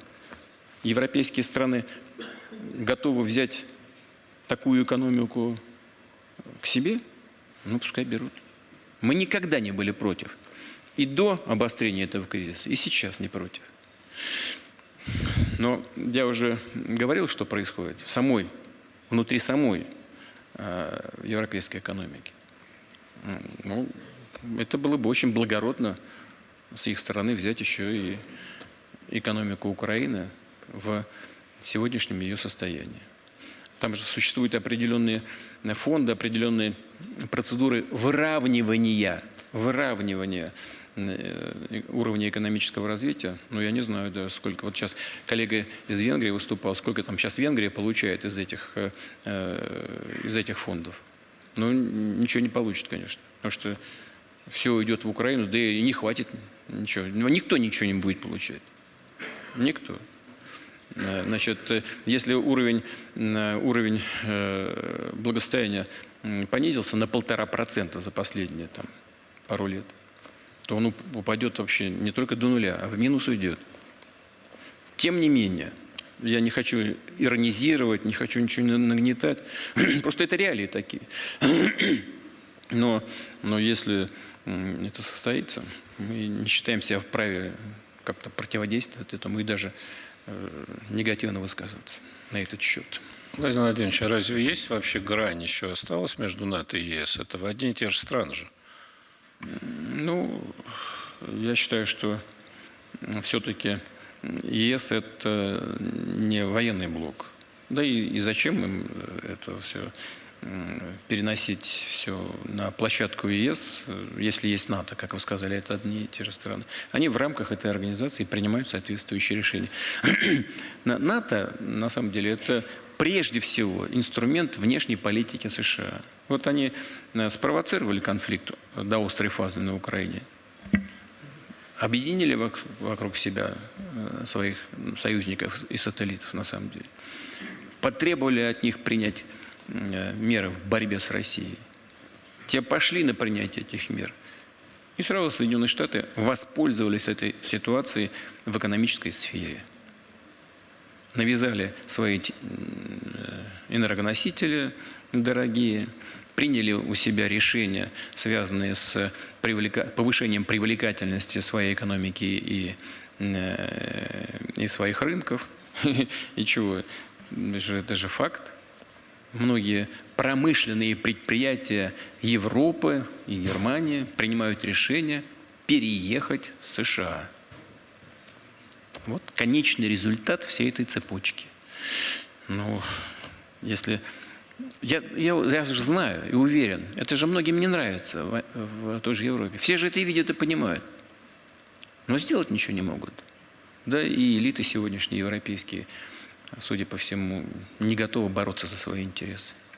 Просто не могут, не готовы. Зависимость очень большая в сфере экономики. Отчасти их это понять-то даже можно. Ну, поэтому я уверен, постепенно все будет выравниваться.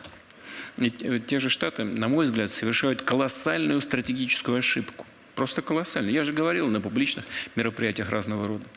Вот они давят своих союзников. А потом возникают вот такие вопросы, как от коллеги из Германии. А вот АфД поднимает город, альтернатива для Германии. Так, конечно, и будут поднимать. Потому что никто из правящего класса не борется за интересы Германии. Вот почему это происходит. Вам что, это непонятно, что ли? Это же очевидная вещь.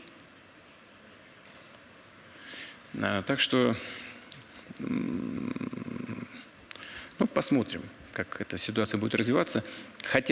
Украинцы хотят вступить в ЕС, пусть вступают. Европейцы готовы их принять, пусть принимают. Тут позавчера был как раз День германского единства.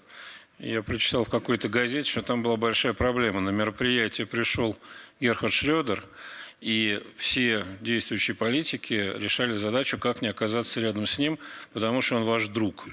У вас друзья остались еще в Германии, кстати? Вы знаете, дело не в том, остались ли у меня друзья в Германии, хотя у меня там есть друзья, и количество их растет, как мне покажется странным. За счет тех, о ком говорит Штефан, нет? Неважно, а прежде всего за счет тех, которые преследуют интересы своего собственного народа и не хотят обслуживать чужие интересы. Что касается Шрёдера, то Германия должна гордиться такими людьми, как он. Он настоящий сын своего народа. Он прежде всего думает об интересах немецкого народа. Я вас уверяю, при каждом решении всегда он прежде всего во главу угла при обсуждении любого вопроса, который мы с ним обсуждали, ставил вопросы интереса немецкой экономики и немецкого государства. А сегодня что происходит? Ведь это мы с ним строили Северный поток-1 и практически Северный поток-2 начали. С ним это начали делать. Вот взорвали эти инфраструктурные системы. И где теперь экономика Германии? Где она?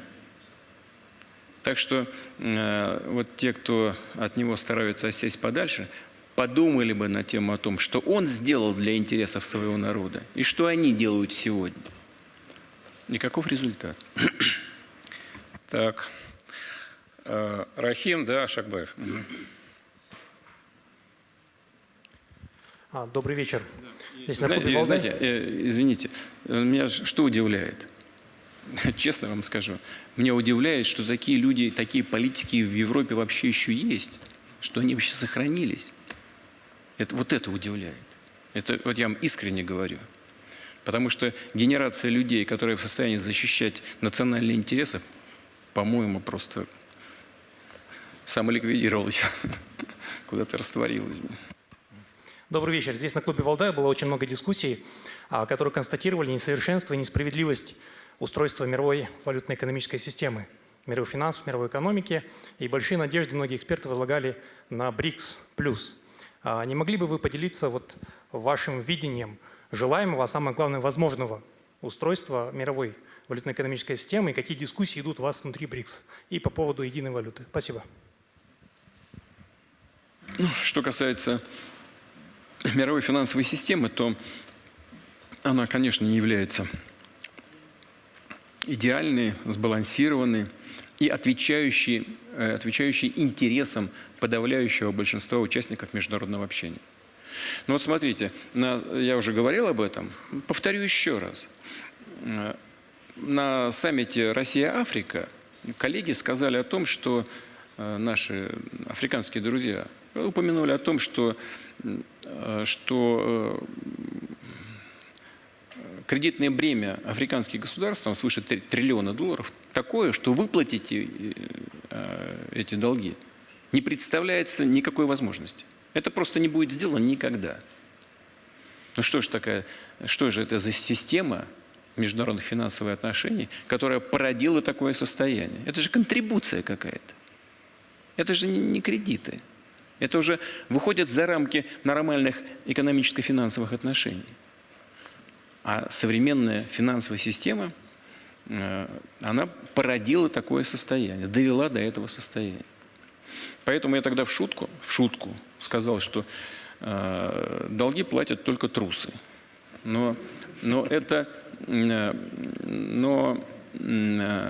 И предупредил, что это шутка. Вот. Но ведь это ненормально, когда такая ситуация создается. И, безусловно, нужно что-то менять. Эта Бреттон-Вудская система, она когда-то была создана на основе доллара и так далее. Но все это постепенно рушится. Рушится, ведь валюта – это производная от мощи экономики страны, которая имитирует эту валюту. Доля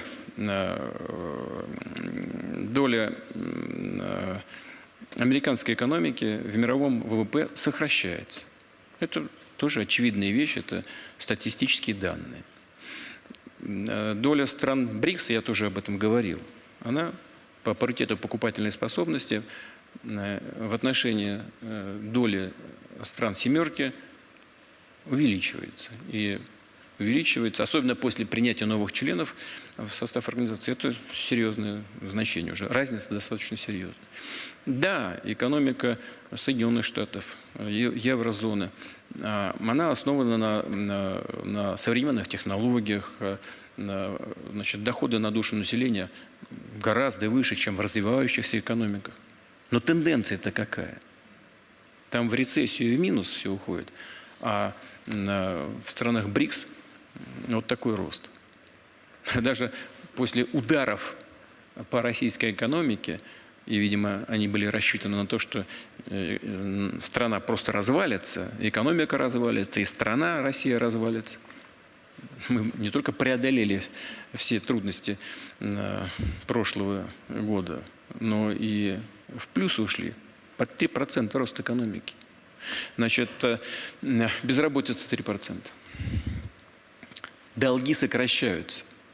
Мы существенным образом сократили внешнюю задолженность. Все наши компании обслуживают все свои долговые обязательства. Да, у нас есть проблемы, мы их видим. Невозврат выручки, ослабление валюты национальной. Мы это видим, и Центральный банк, и правительство реагирует на это. Я уверен, что шаги правильные, и будут результаты хорошие. Но что касается БРИКС, то нам сейчас нужно не единую валюту создавать, а нам нужно наладить систему расчетов, создавать финансовую логистику с тем, чтобы обеспечить расчеты между нашими государствами. Переходить на расчеты в национальных валютах, при этом понимая, что происходит с нашими национальными валютами. макроэкономические показатели наших экономик, имейте в виду при этом. Значит, курсовые разницы, значит, инфляционные процессы. Непростая ситуация, но она решаемая. Над этим надо работать.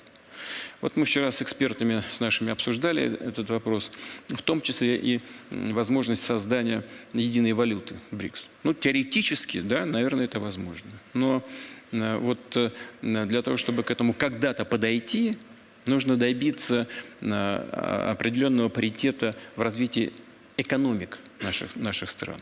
Ну, это очень дальняя перспектива. В свое время, как мне коллеги сказали, еврозона перешла к евро, к единой валюте, не подумав о том, как она будет работать в отношении стран с разным уровнем экономического развития. И возникли проблемы. Зачем нам наступать на те же самые грабли? Это просто такой вопрос даже не стоит в повестке дня. Но работать над совершенствованием всей системы финансовых и мировых финансов, и финансовых отношений в рамках БРИКС мы, конечно, должны и будем этим заниматься. Владимир Владимирович, мы 3 часа уже работаем. Не надоели мы вам еще? Ну, как я могу так сказать? Понятно. Правильный ответ. Ну, пока пора заканчивать, наверное, потихонечку. Хорошо, скоро закончим. Так, госпожа де Голь.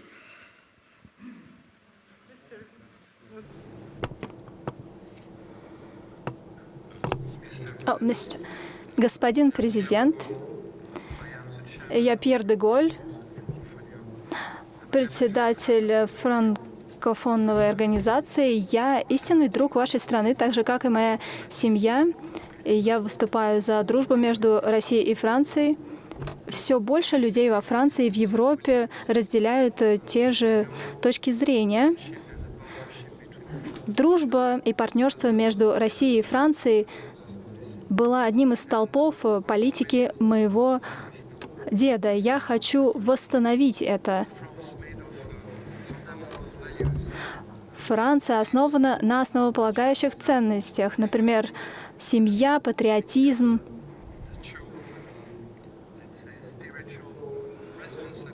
И духовная ответственность.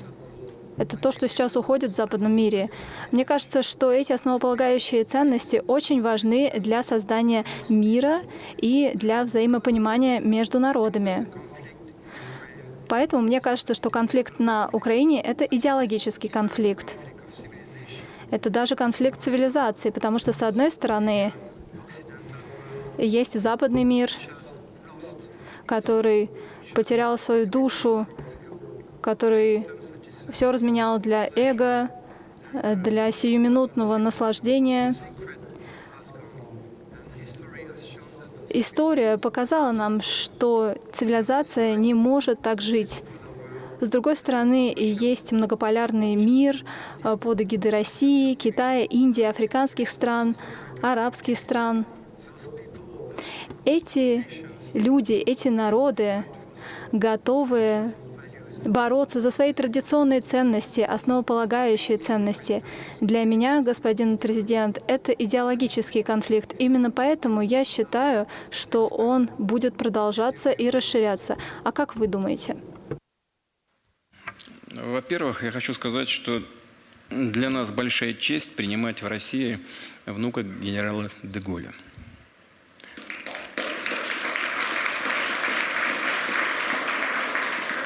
Мы как-то с действующим президентом так вскользь касались некоторых вопросов, и я сказал, здесь могу повториться, секрета нет, не хочу давать никаких исторических оценок, все было очень сложно, но для нас в России,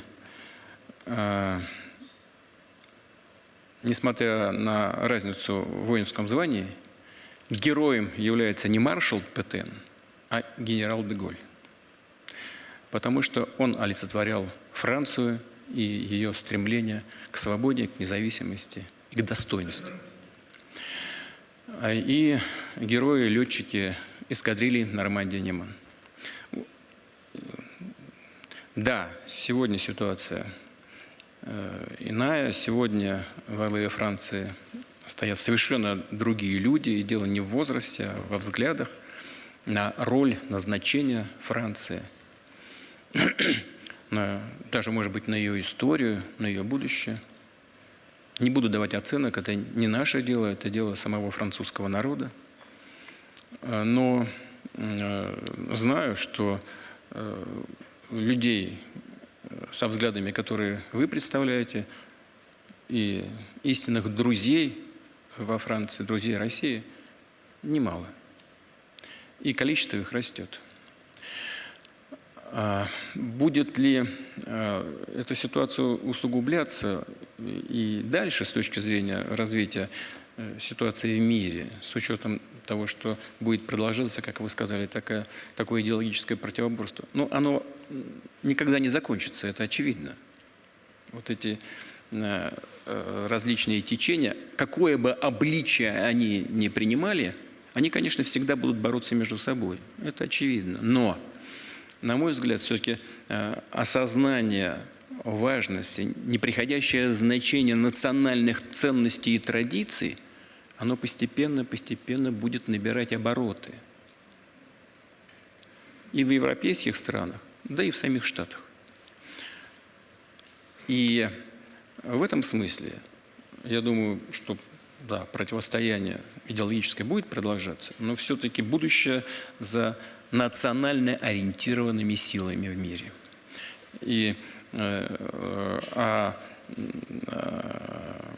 баланс между ними на мировой арене должен достигаться, как я и говорил в своем выступлении, за счет поиска компромиссов между цивилизациями.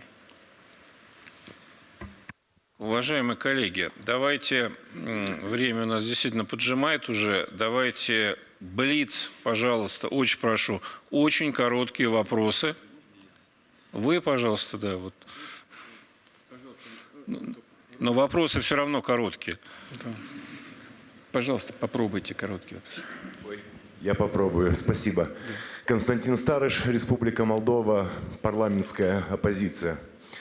У меня вопрос такой. Рано или поздно все равно конфликт этот закончится, и хочется верить, начнется какая-то пересборка отношений между Россией и Западом.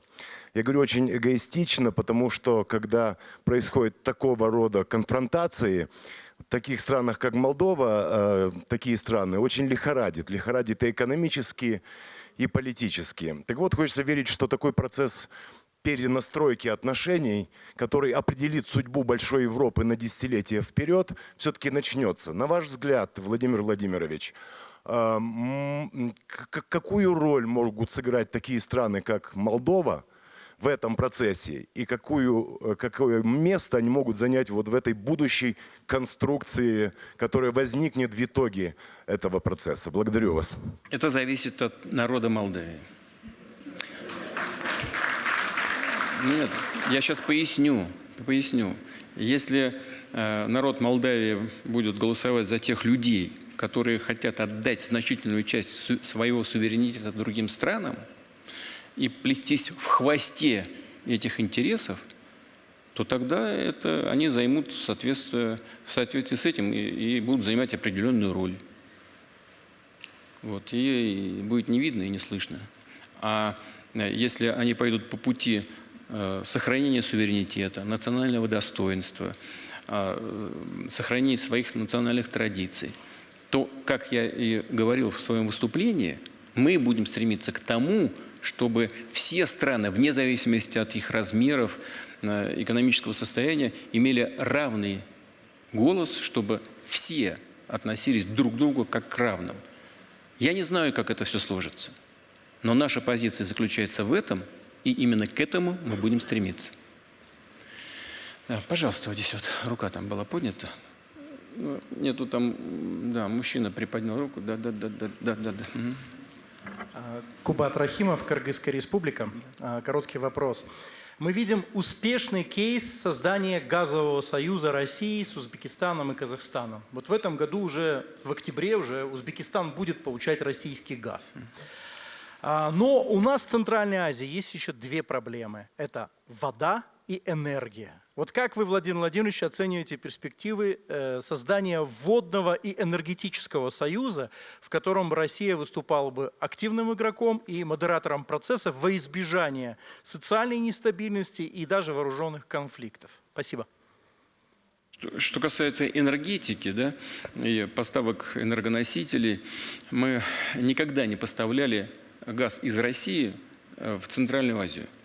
Там в советское время все было по-другому. Из Центральной Азии поставлялось по 2 трубопроводным системам.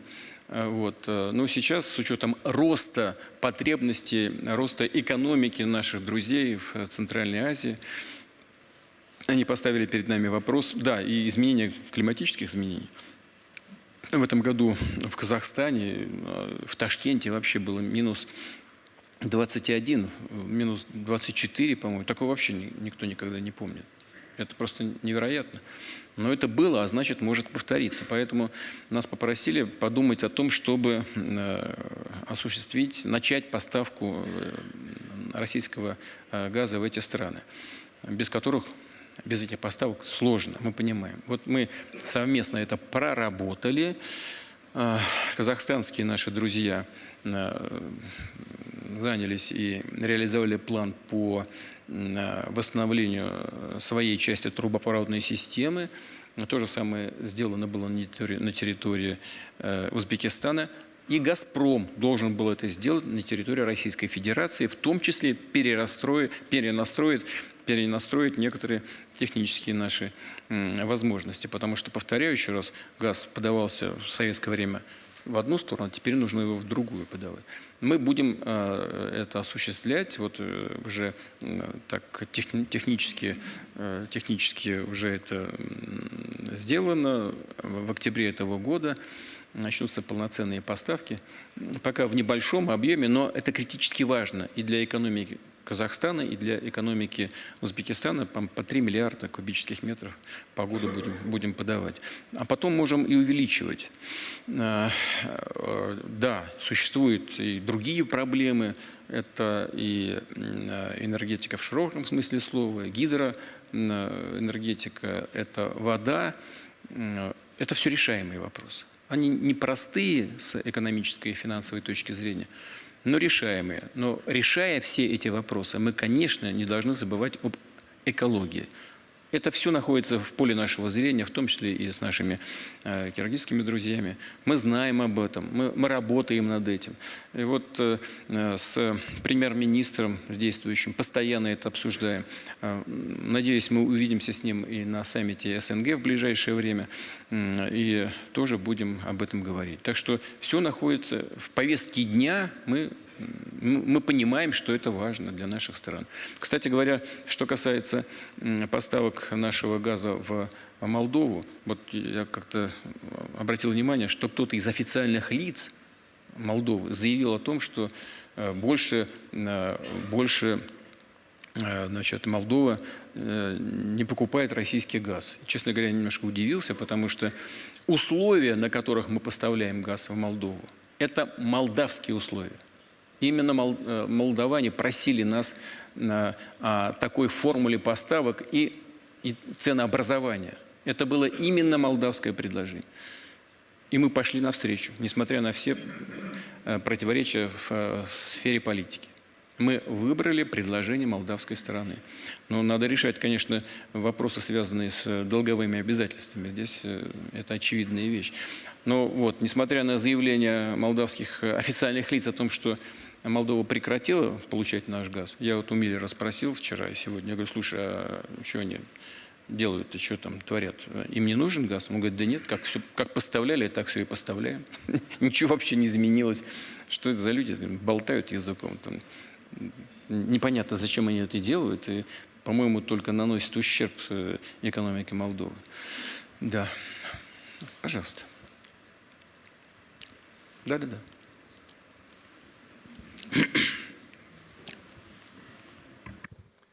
Владимир Владимирович, Петр Столыпин, обращаясь к смутьянам, произнес свою знаменитую фразу: «Нам нужна великая Россия, вам нужны великие потрясения». Тогда великие потрясения не миновали Россию. последний раз эти потрясения пришли к нам в 1991 году. Сегодня Россия движется от великих потрясений к величию. Что для вас является величием России? Спасибо.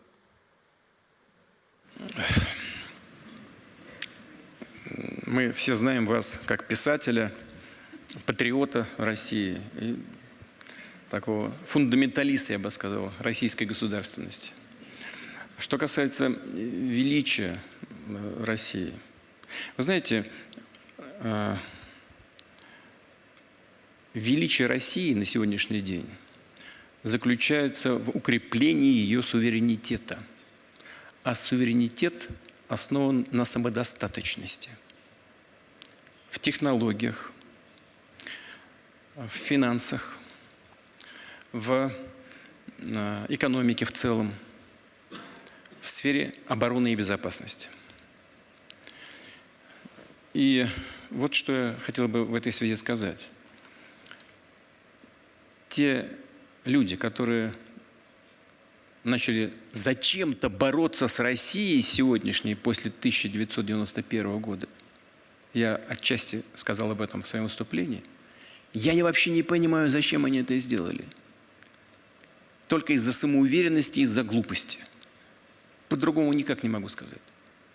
Я все время задаю себе вопрос, зачем?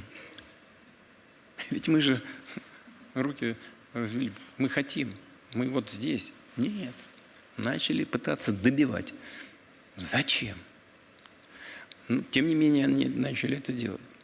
Это привело нас к единственному выбору – укреплять свой суверенитет в сфере экономики, финансов, технологий, безопасности. Так вот, те люди, которые начали это делать и довели до сегодняшней стадии такого противостояния, уже горячего, начали на нас санкции накладывать, они добились обратного ожидаемому результату.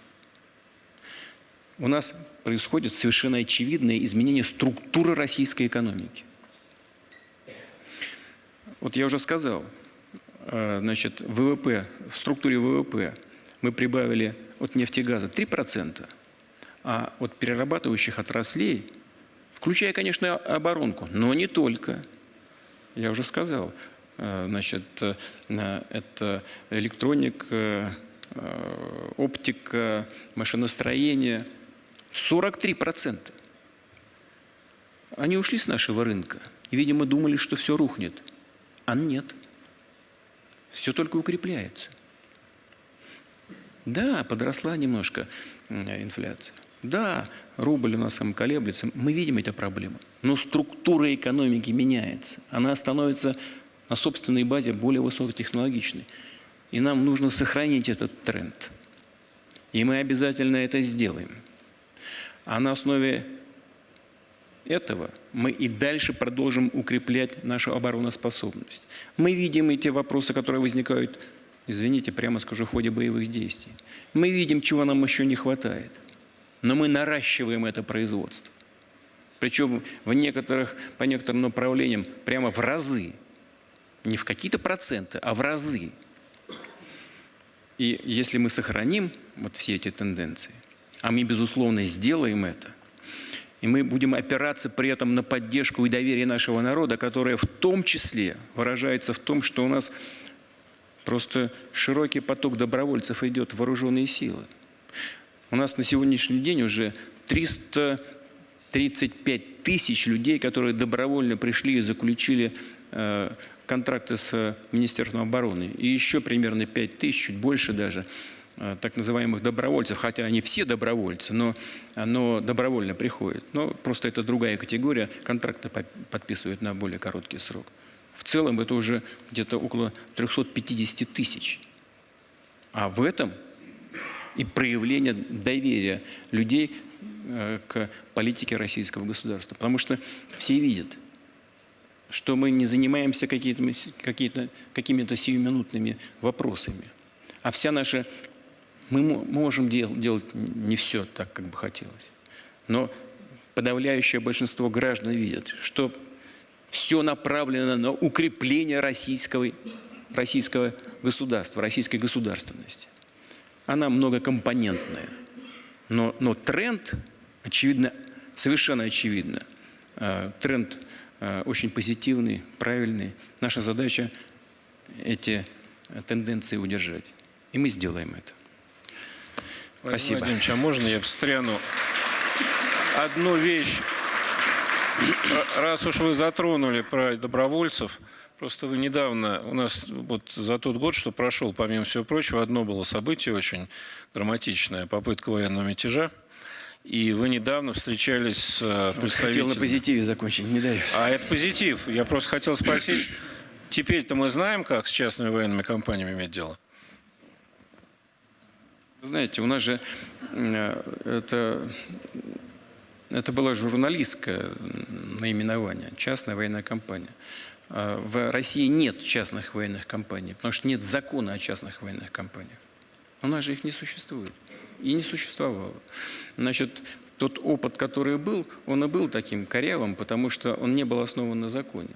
Да, он был вызван необходимостью текущей конъюнктуре, прямо скажем, на поле боя. И когда Минобороны предложила части этой кампании приехать и участвовать в боевых действиях, я не стал возражать, потому что люди действовали добровольно, и мы видели, что воевали героически. Но интересы даже рядовых членов этой компании и руководства этой компании, они не всегда совпадают. Не все же получали доходы 300, там, по-моему, до 840 миллиардов рублей от поставок продовольствия в вооруженные силы. Были и другие проблемы, связанные с чисто экономической составляющей.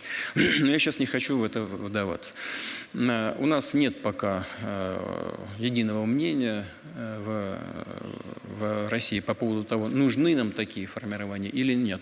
Но на сегодняшний день могу точно сказать, что несколько тысяч бойцов этой кампании, они уже подписали контракты с вооруженными силами. Хотят, а если хотят, значит будут принимать участие в боевых действиях. Это первое. Второе. Они делают это на основе подписанных индивидуальных контрактов, чего раньше не было. И это было большой ошибкой, потому что это же не гарантировало людям социальной защиты. Но если нет контракта, значит нет социальных обязательств со стороны государства. Но чего скрывать-то, это же всем уже хорошо известно. Деньги платили наличными. Как это наличными? Честно говоря, это и моя вина. Я не мог себе представить, как это может быть. А если наличными, значит, кому дали, кому не дали, кто там определяет, кто чего заслужил? Это же вопрос. Поэтому, если и делать это, то делать это надо на основе закона. Ну, вот это процесс непростой, непростой, сложный. Мы обсуждаем, думаем над этим. Но с точки зрения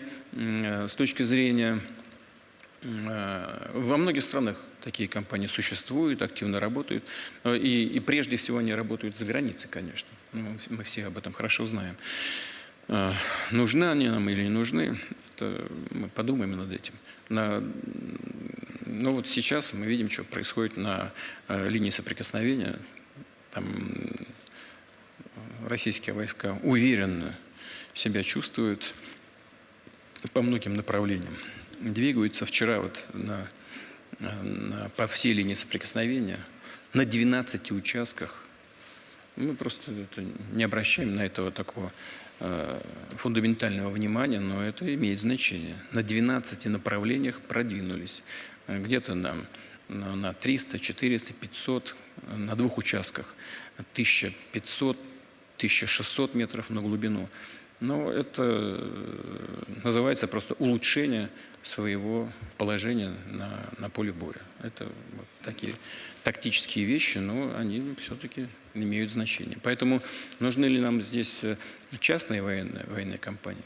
Ну, нам нужны люди, которые хотят воевать и отстаивать интересы Родины, воевать за Родину. Такие есть, в том числе и с той компанией, которую вы упомянули. Ну и чтобы совсем уже, я знаю, наверняка висит в воздухе вопрос, а что случилось с руководством компании и так далее. Но мы знаем о авиакатастрофе. Вот мне руководитель Следственного комитета докладывал буквально вот на днях, в телах погибших при авиакатастрофе обнаружены фрагменты ручных гранат. Внешнего воздействия на самолет не было. Это уже установленный факт. Результат экспертизы, проведенный Следственным комитетом Российской Федерации. Ну, следствие не завершено. К сожалению, наличие алкоголя или наркотических средств в крови погибших экспертиза не проводилась. Хотя мы знаем, что после известных событий в компании в Петербурге ФСБ обнаружило не только 10 миллиардов наличными, но и 5 килограмм кокаина. Но повторяю еще раз, на мой взгляд, надо было бы провести такую экспертизу, но она не была проведена. Ну, вот то, что есть, я вам сказал. И я хочу сразу сказать, я задал вопрос председателю Следственного комитета, можно ли об этом сказать публично. Он говорит, да, можно, это установленный факт. Так что таким образом. Ну, давайте тогда еще какие-то. Чтобы не завершать на этом. Вот Маргарита Симонян, может быть. Да, Маргарита, пожалуйста. Хотя вы и так можете, дали бы слово иностранным нашим. Ну, пожалуйста, решайте. Ну, хорошо. Вы сказали про Карабах. Я, как этническая армянка, не могу не отреагировать и позволю себе заверить вас, что все нормальные армяне все прекрасно понимают и прекрасно понимают, что Пашинян вообще был приведен к власти в свое время именно для того, чтобы сдать Карабах и чтобы этим вызвать вот такие вопросы, как процитировал наш ведущий, европейских политиков. А нормальные армяне понимают, что если бы не Россия, армянского народа не было бы, как в начале 19 века, когда их спас Грибоедов, так и в начале 21-го, когда спасают миротворцы в Карабахе. Это ремарка. А вопрос короткий. Наш гость из Венгрии не хочет спрашивать про нашу Одессу. Я хочу, потому что Одесса – русский город, прекрасный город, и нам кажется, что русские города должны жить в России. В связи с этим вопрос, где бы вы хотели, чтобы мы остановились? Спасибо.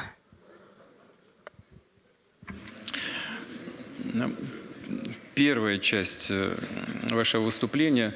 Я не могу с вами согласиться с тем, что премьер Пашинян был приведен к власти кем-то со стороны и для того, чтобы сдать Карабах. Все-таки это был выбор армянского народа. Да, можно по-разному относиться к избирательным процессам, но это факт. И поэтому я здесь с вами не согласен. Это первое. Второе, что он стремился сдать Карабах, я тоже не согласен. Я с ним общался плотно. И в период вот этого конфликта 2020 года, и раньше, конечно, ведь давайте вспомним, когда он пришел к власти, он сказал о том, что Карабах – это часть Армении. Такого никогда никто до него не говорил. Ну, правда, потом позиция его кардинально поменялась. Почему? Это уже не ко мне вопрос. А дальше в ходе конфликта 2020 года, я же с ним общался, и, на мой взгляд, он искренне стремился к тому, чтобы ситуацию удержать, сохранить. Я сейчас не говорю, правильные были решения, ошибочные, не мое дело об этом судить. Но говорить о том, что он целенаправленно сдавал Карабах, считаю несправедливым. Теперь по поводу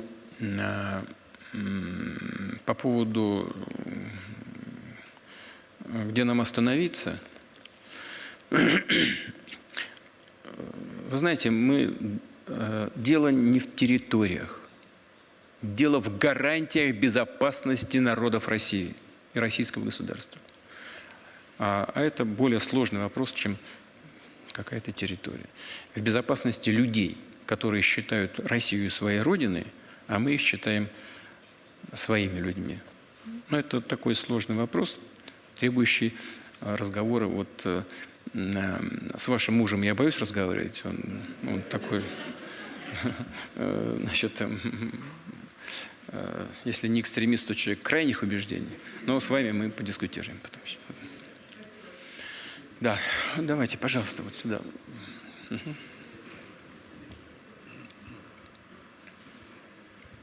Большое спасибо, господин президент.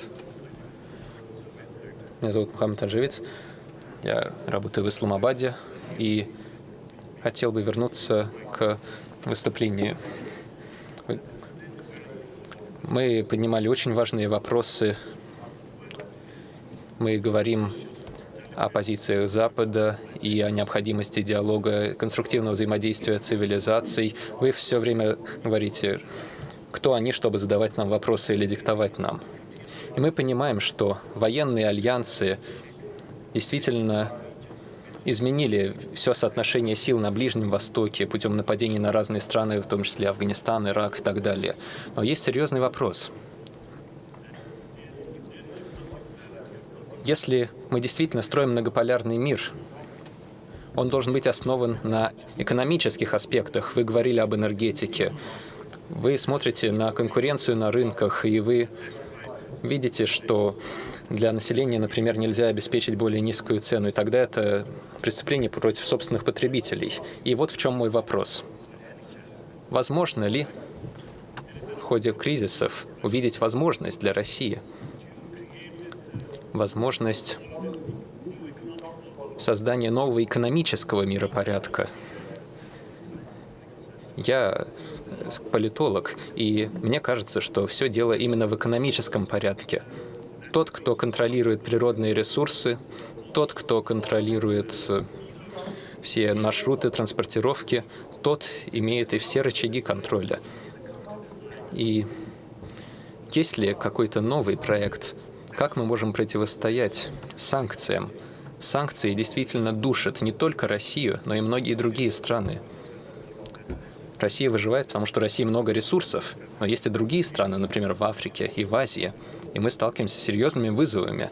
И можете ли вы сформулировать собственное мнение, как бы вы определили, возможно ли в будущем сформировать новый экономический миропорядок во главе с Россией? Я полностью присоединяюсь к тому, что вы сейчас сказали. Это так и есть. Будущий миропорядок, безусловно, будет основан на будущей экономической и валютно-финансовой системе. И она должна быть более сбалансированной, она должна отвечать интересам подавляющего большинства участников международного общения. Так и есть. Есть ли какие-то перспективы, что это в конце концов состоится? Это очень сложный процесс. Судя по тому, как ведут себя наши оппоненты, так назовем их, поскольку мы сейчас говорим об экономике, не будем оперировать какими-то другими терминами, но они цепляются любой ценой за свои привилегии. Я уже сказал, и многие так считают, что Бреттон-Вудская система устарела. Ведь это не я говорю, это эксперты, западные эксперты. Ее надо менять. Конечно, она приводит к таким уродливым явлениям, как, скажем, долговые обязательства развивающихся экономик. Конечно, вот это, безусловно, полное владычество доллара в мировой системе. Это происходит уже. Вопрос времени. Но своими, скажем,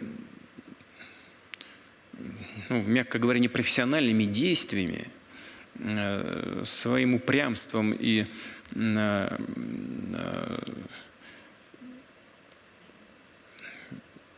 своим пренебрежением ко всем остальным участникам международного экономического общения, скажем, политические и финансовые власти, экономические власти США стреляют себе в ногу. Ведь когда они ограничивают расчеты в долларах, ну а что же нам делать? Мы вынуждены тогда, просто вынуждены рассчитываться в национальных валютах. Мы вынуждены обсуждать вопросы, о которых я уже говорил, отвечая на один из вопросов коллег. Создавать новую логистику этих валютных расчетов. Таким образом, область применения доллара естественным образом сокращается. Она сокращается и по мере того, как Соединенные Штаты – это огромная экономика, и страна огромная и великая, без всяких сомнений. Здесь и сомнений быть не может. Мы ничего здесь не преуменьшаем, ничего не преувеличиваем. Но она сама сокращает сферу своего влияния в мировой экономике. То есть это и так происходит в силу объективных причин роста развивающихся рынков, развивающихся экономик. Ну, он какими темпами Азия развивается. Это и так происходит. А Штаты, исходя из политической конъюнктуры сегодняшнего дня, ускоряют эти процессы. Ну, извините, но это же, мягко говоря, знаете, есть такое расхожее выражение. Это хуже, чем преступление, это ошибка. Это так и есть. В данном случае оно так и есть. Поэтому, если какие-то проекты есть, которые будут создавать новую базу экономическую, логистическую, есть, конечно. Вот председатель Си Цзиньпинь предлагает один из таких проектов. Один пояс, один путь. Это же объединительный лозунг. Один пояс и один путь. Все вместе. И мы то же самое делаем в ходе строительства Евразийского экономического сообщества. И вместе думаем над тем, как объединить. А если сюда еще подключаются страны БРИКС, страны ШОС, ну, послушайте, вот это и есть совместная работа, а Пакистан тоже принимает в этом участие, совместная работа в поиске решений. Конечно, это сложная задача. Это потребует времени. Но осознание того, что это выгодно всем, будет подталкивать этот процесс вперед. И закончу тем, с чего начал. В этом смысле укрепление многополярного мира неизбежно. Спасибо вам большое за внимание. Спасибо большое. Спасибо большое, Владимир Владимирович. Ждем вас через год на 21-м Валдае. И я всех тоже вас жду на мероприятиях подобного рода. И хочу поблагодарить вас за участие. Спасибо большое.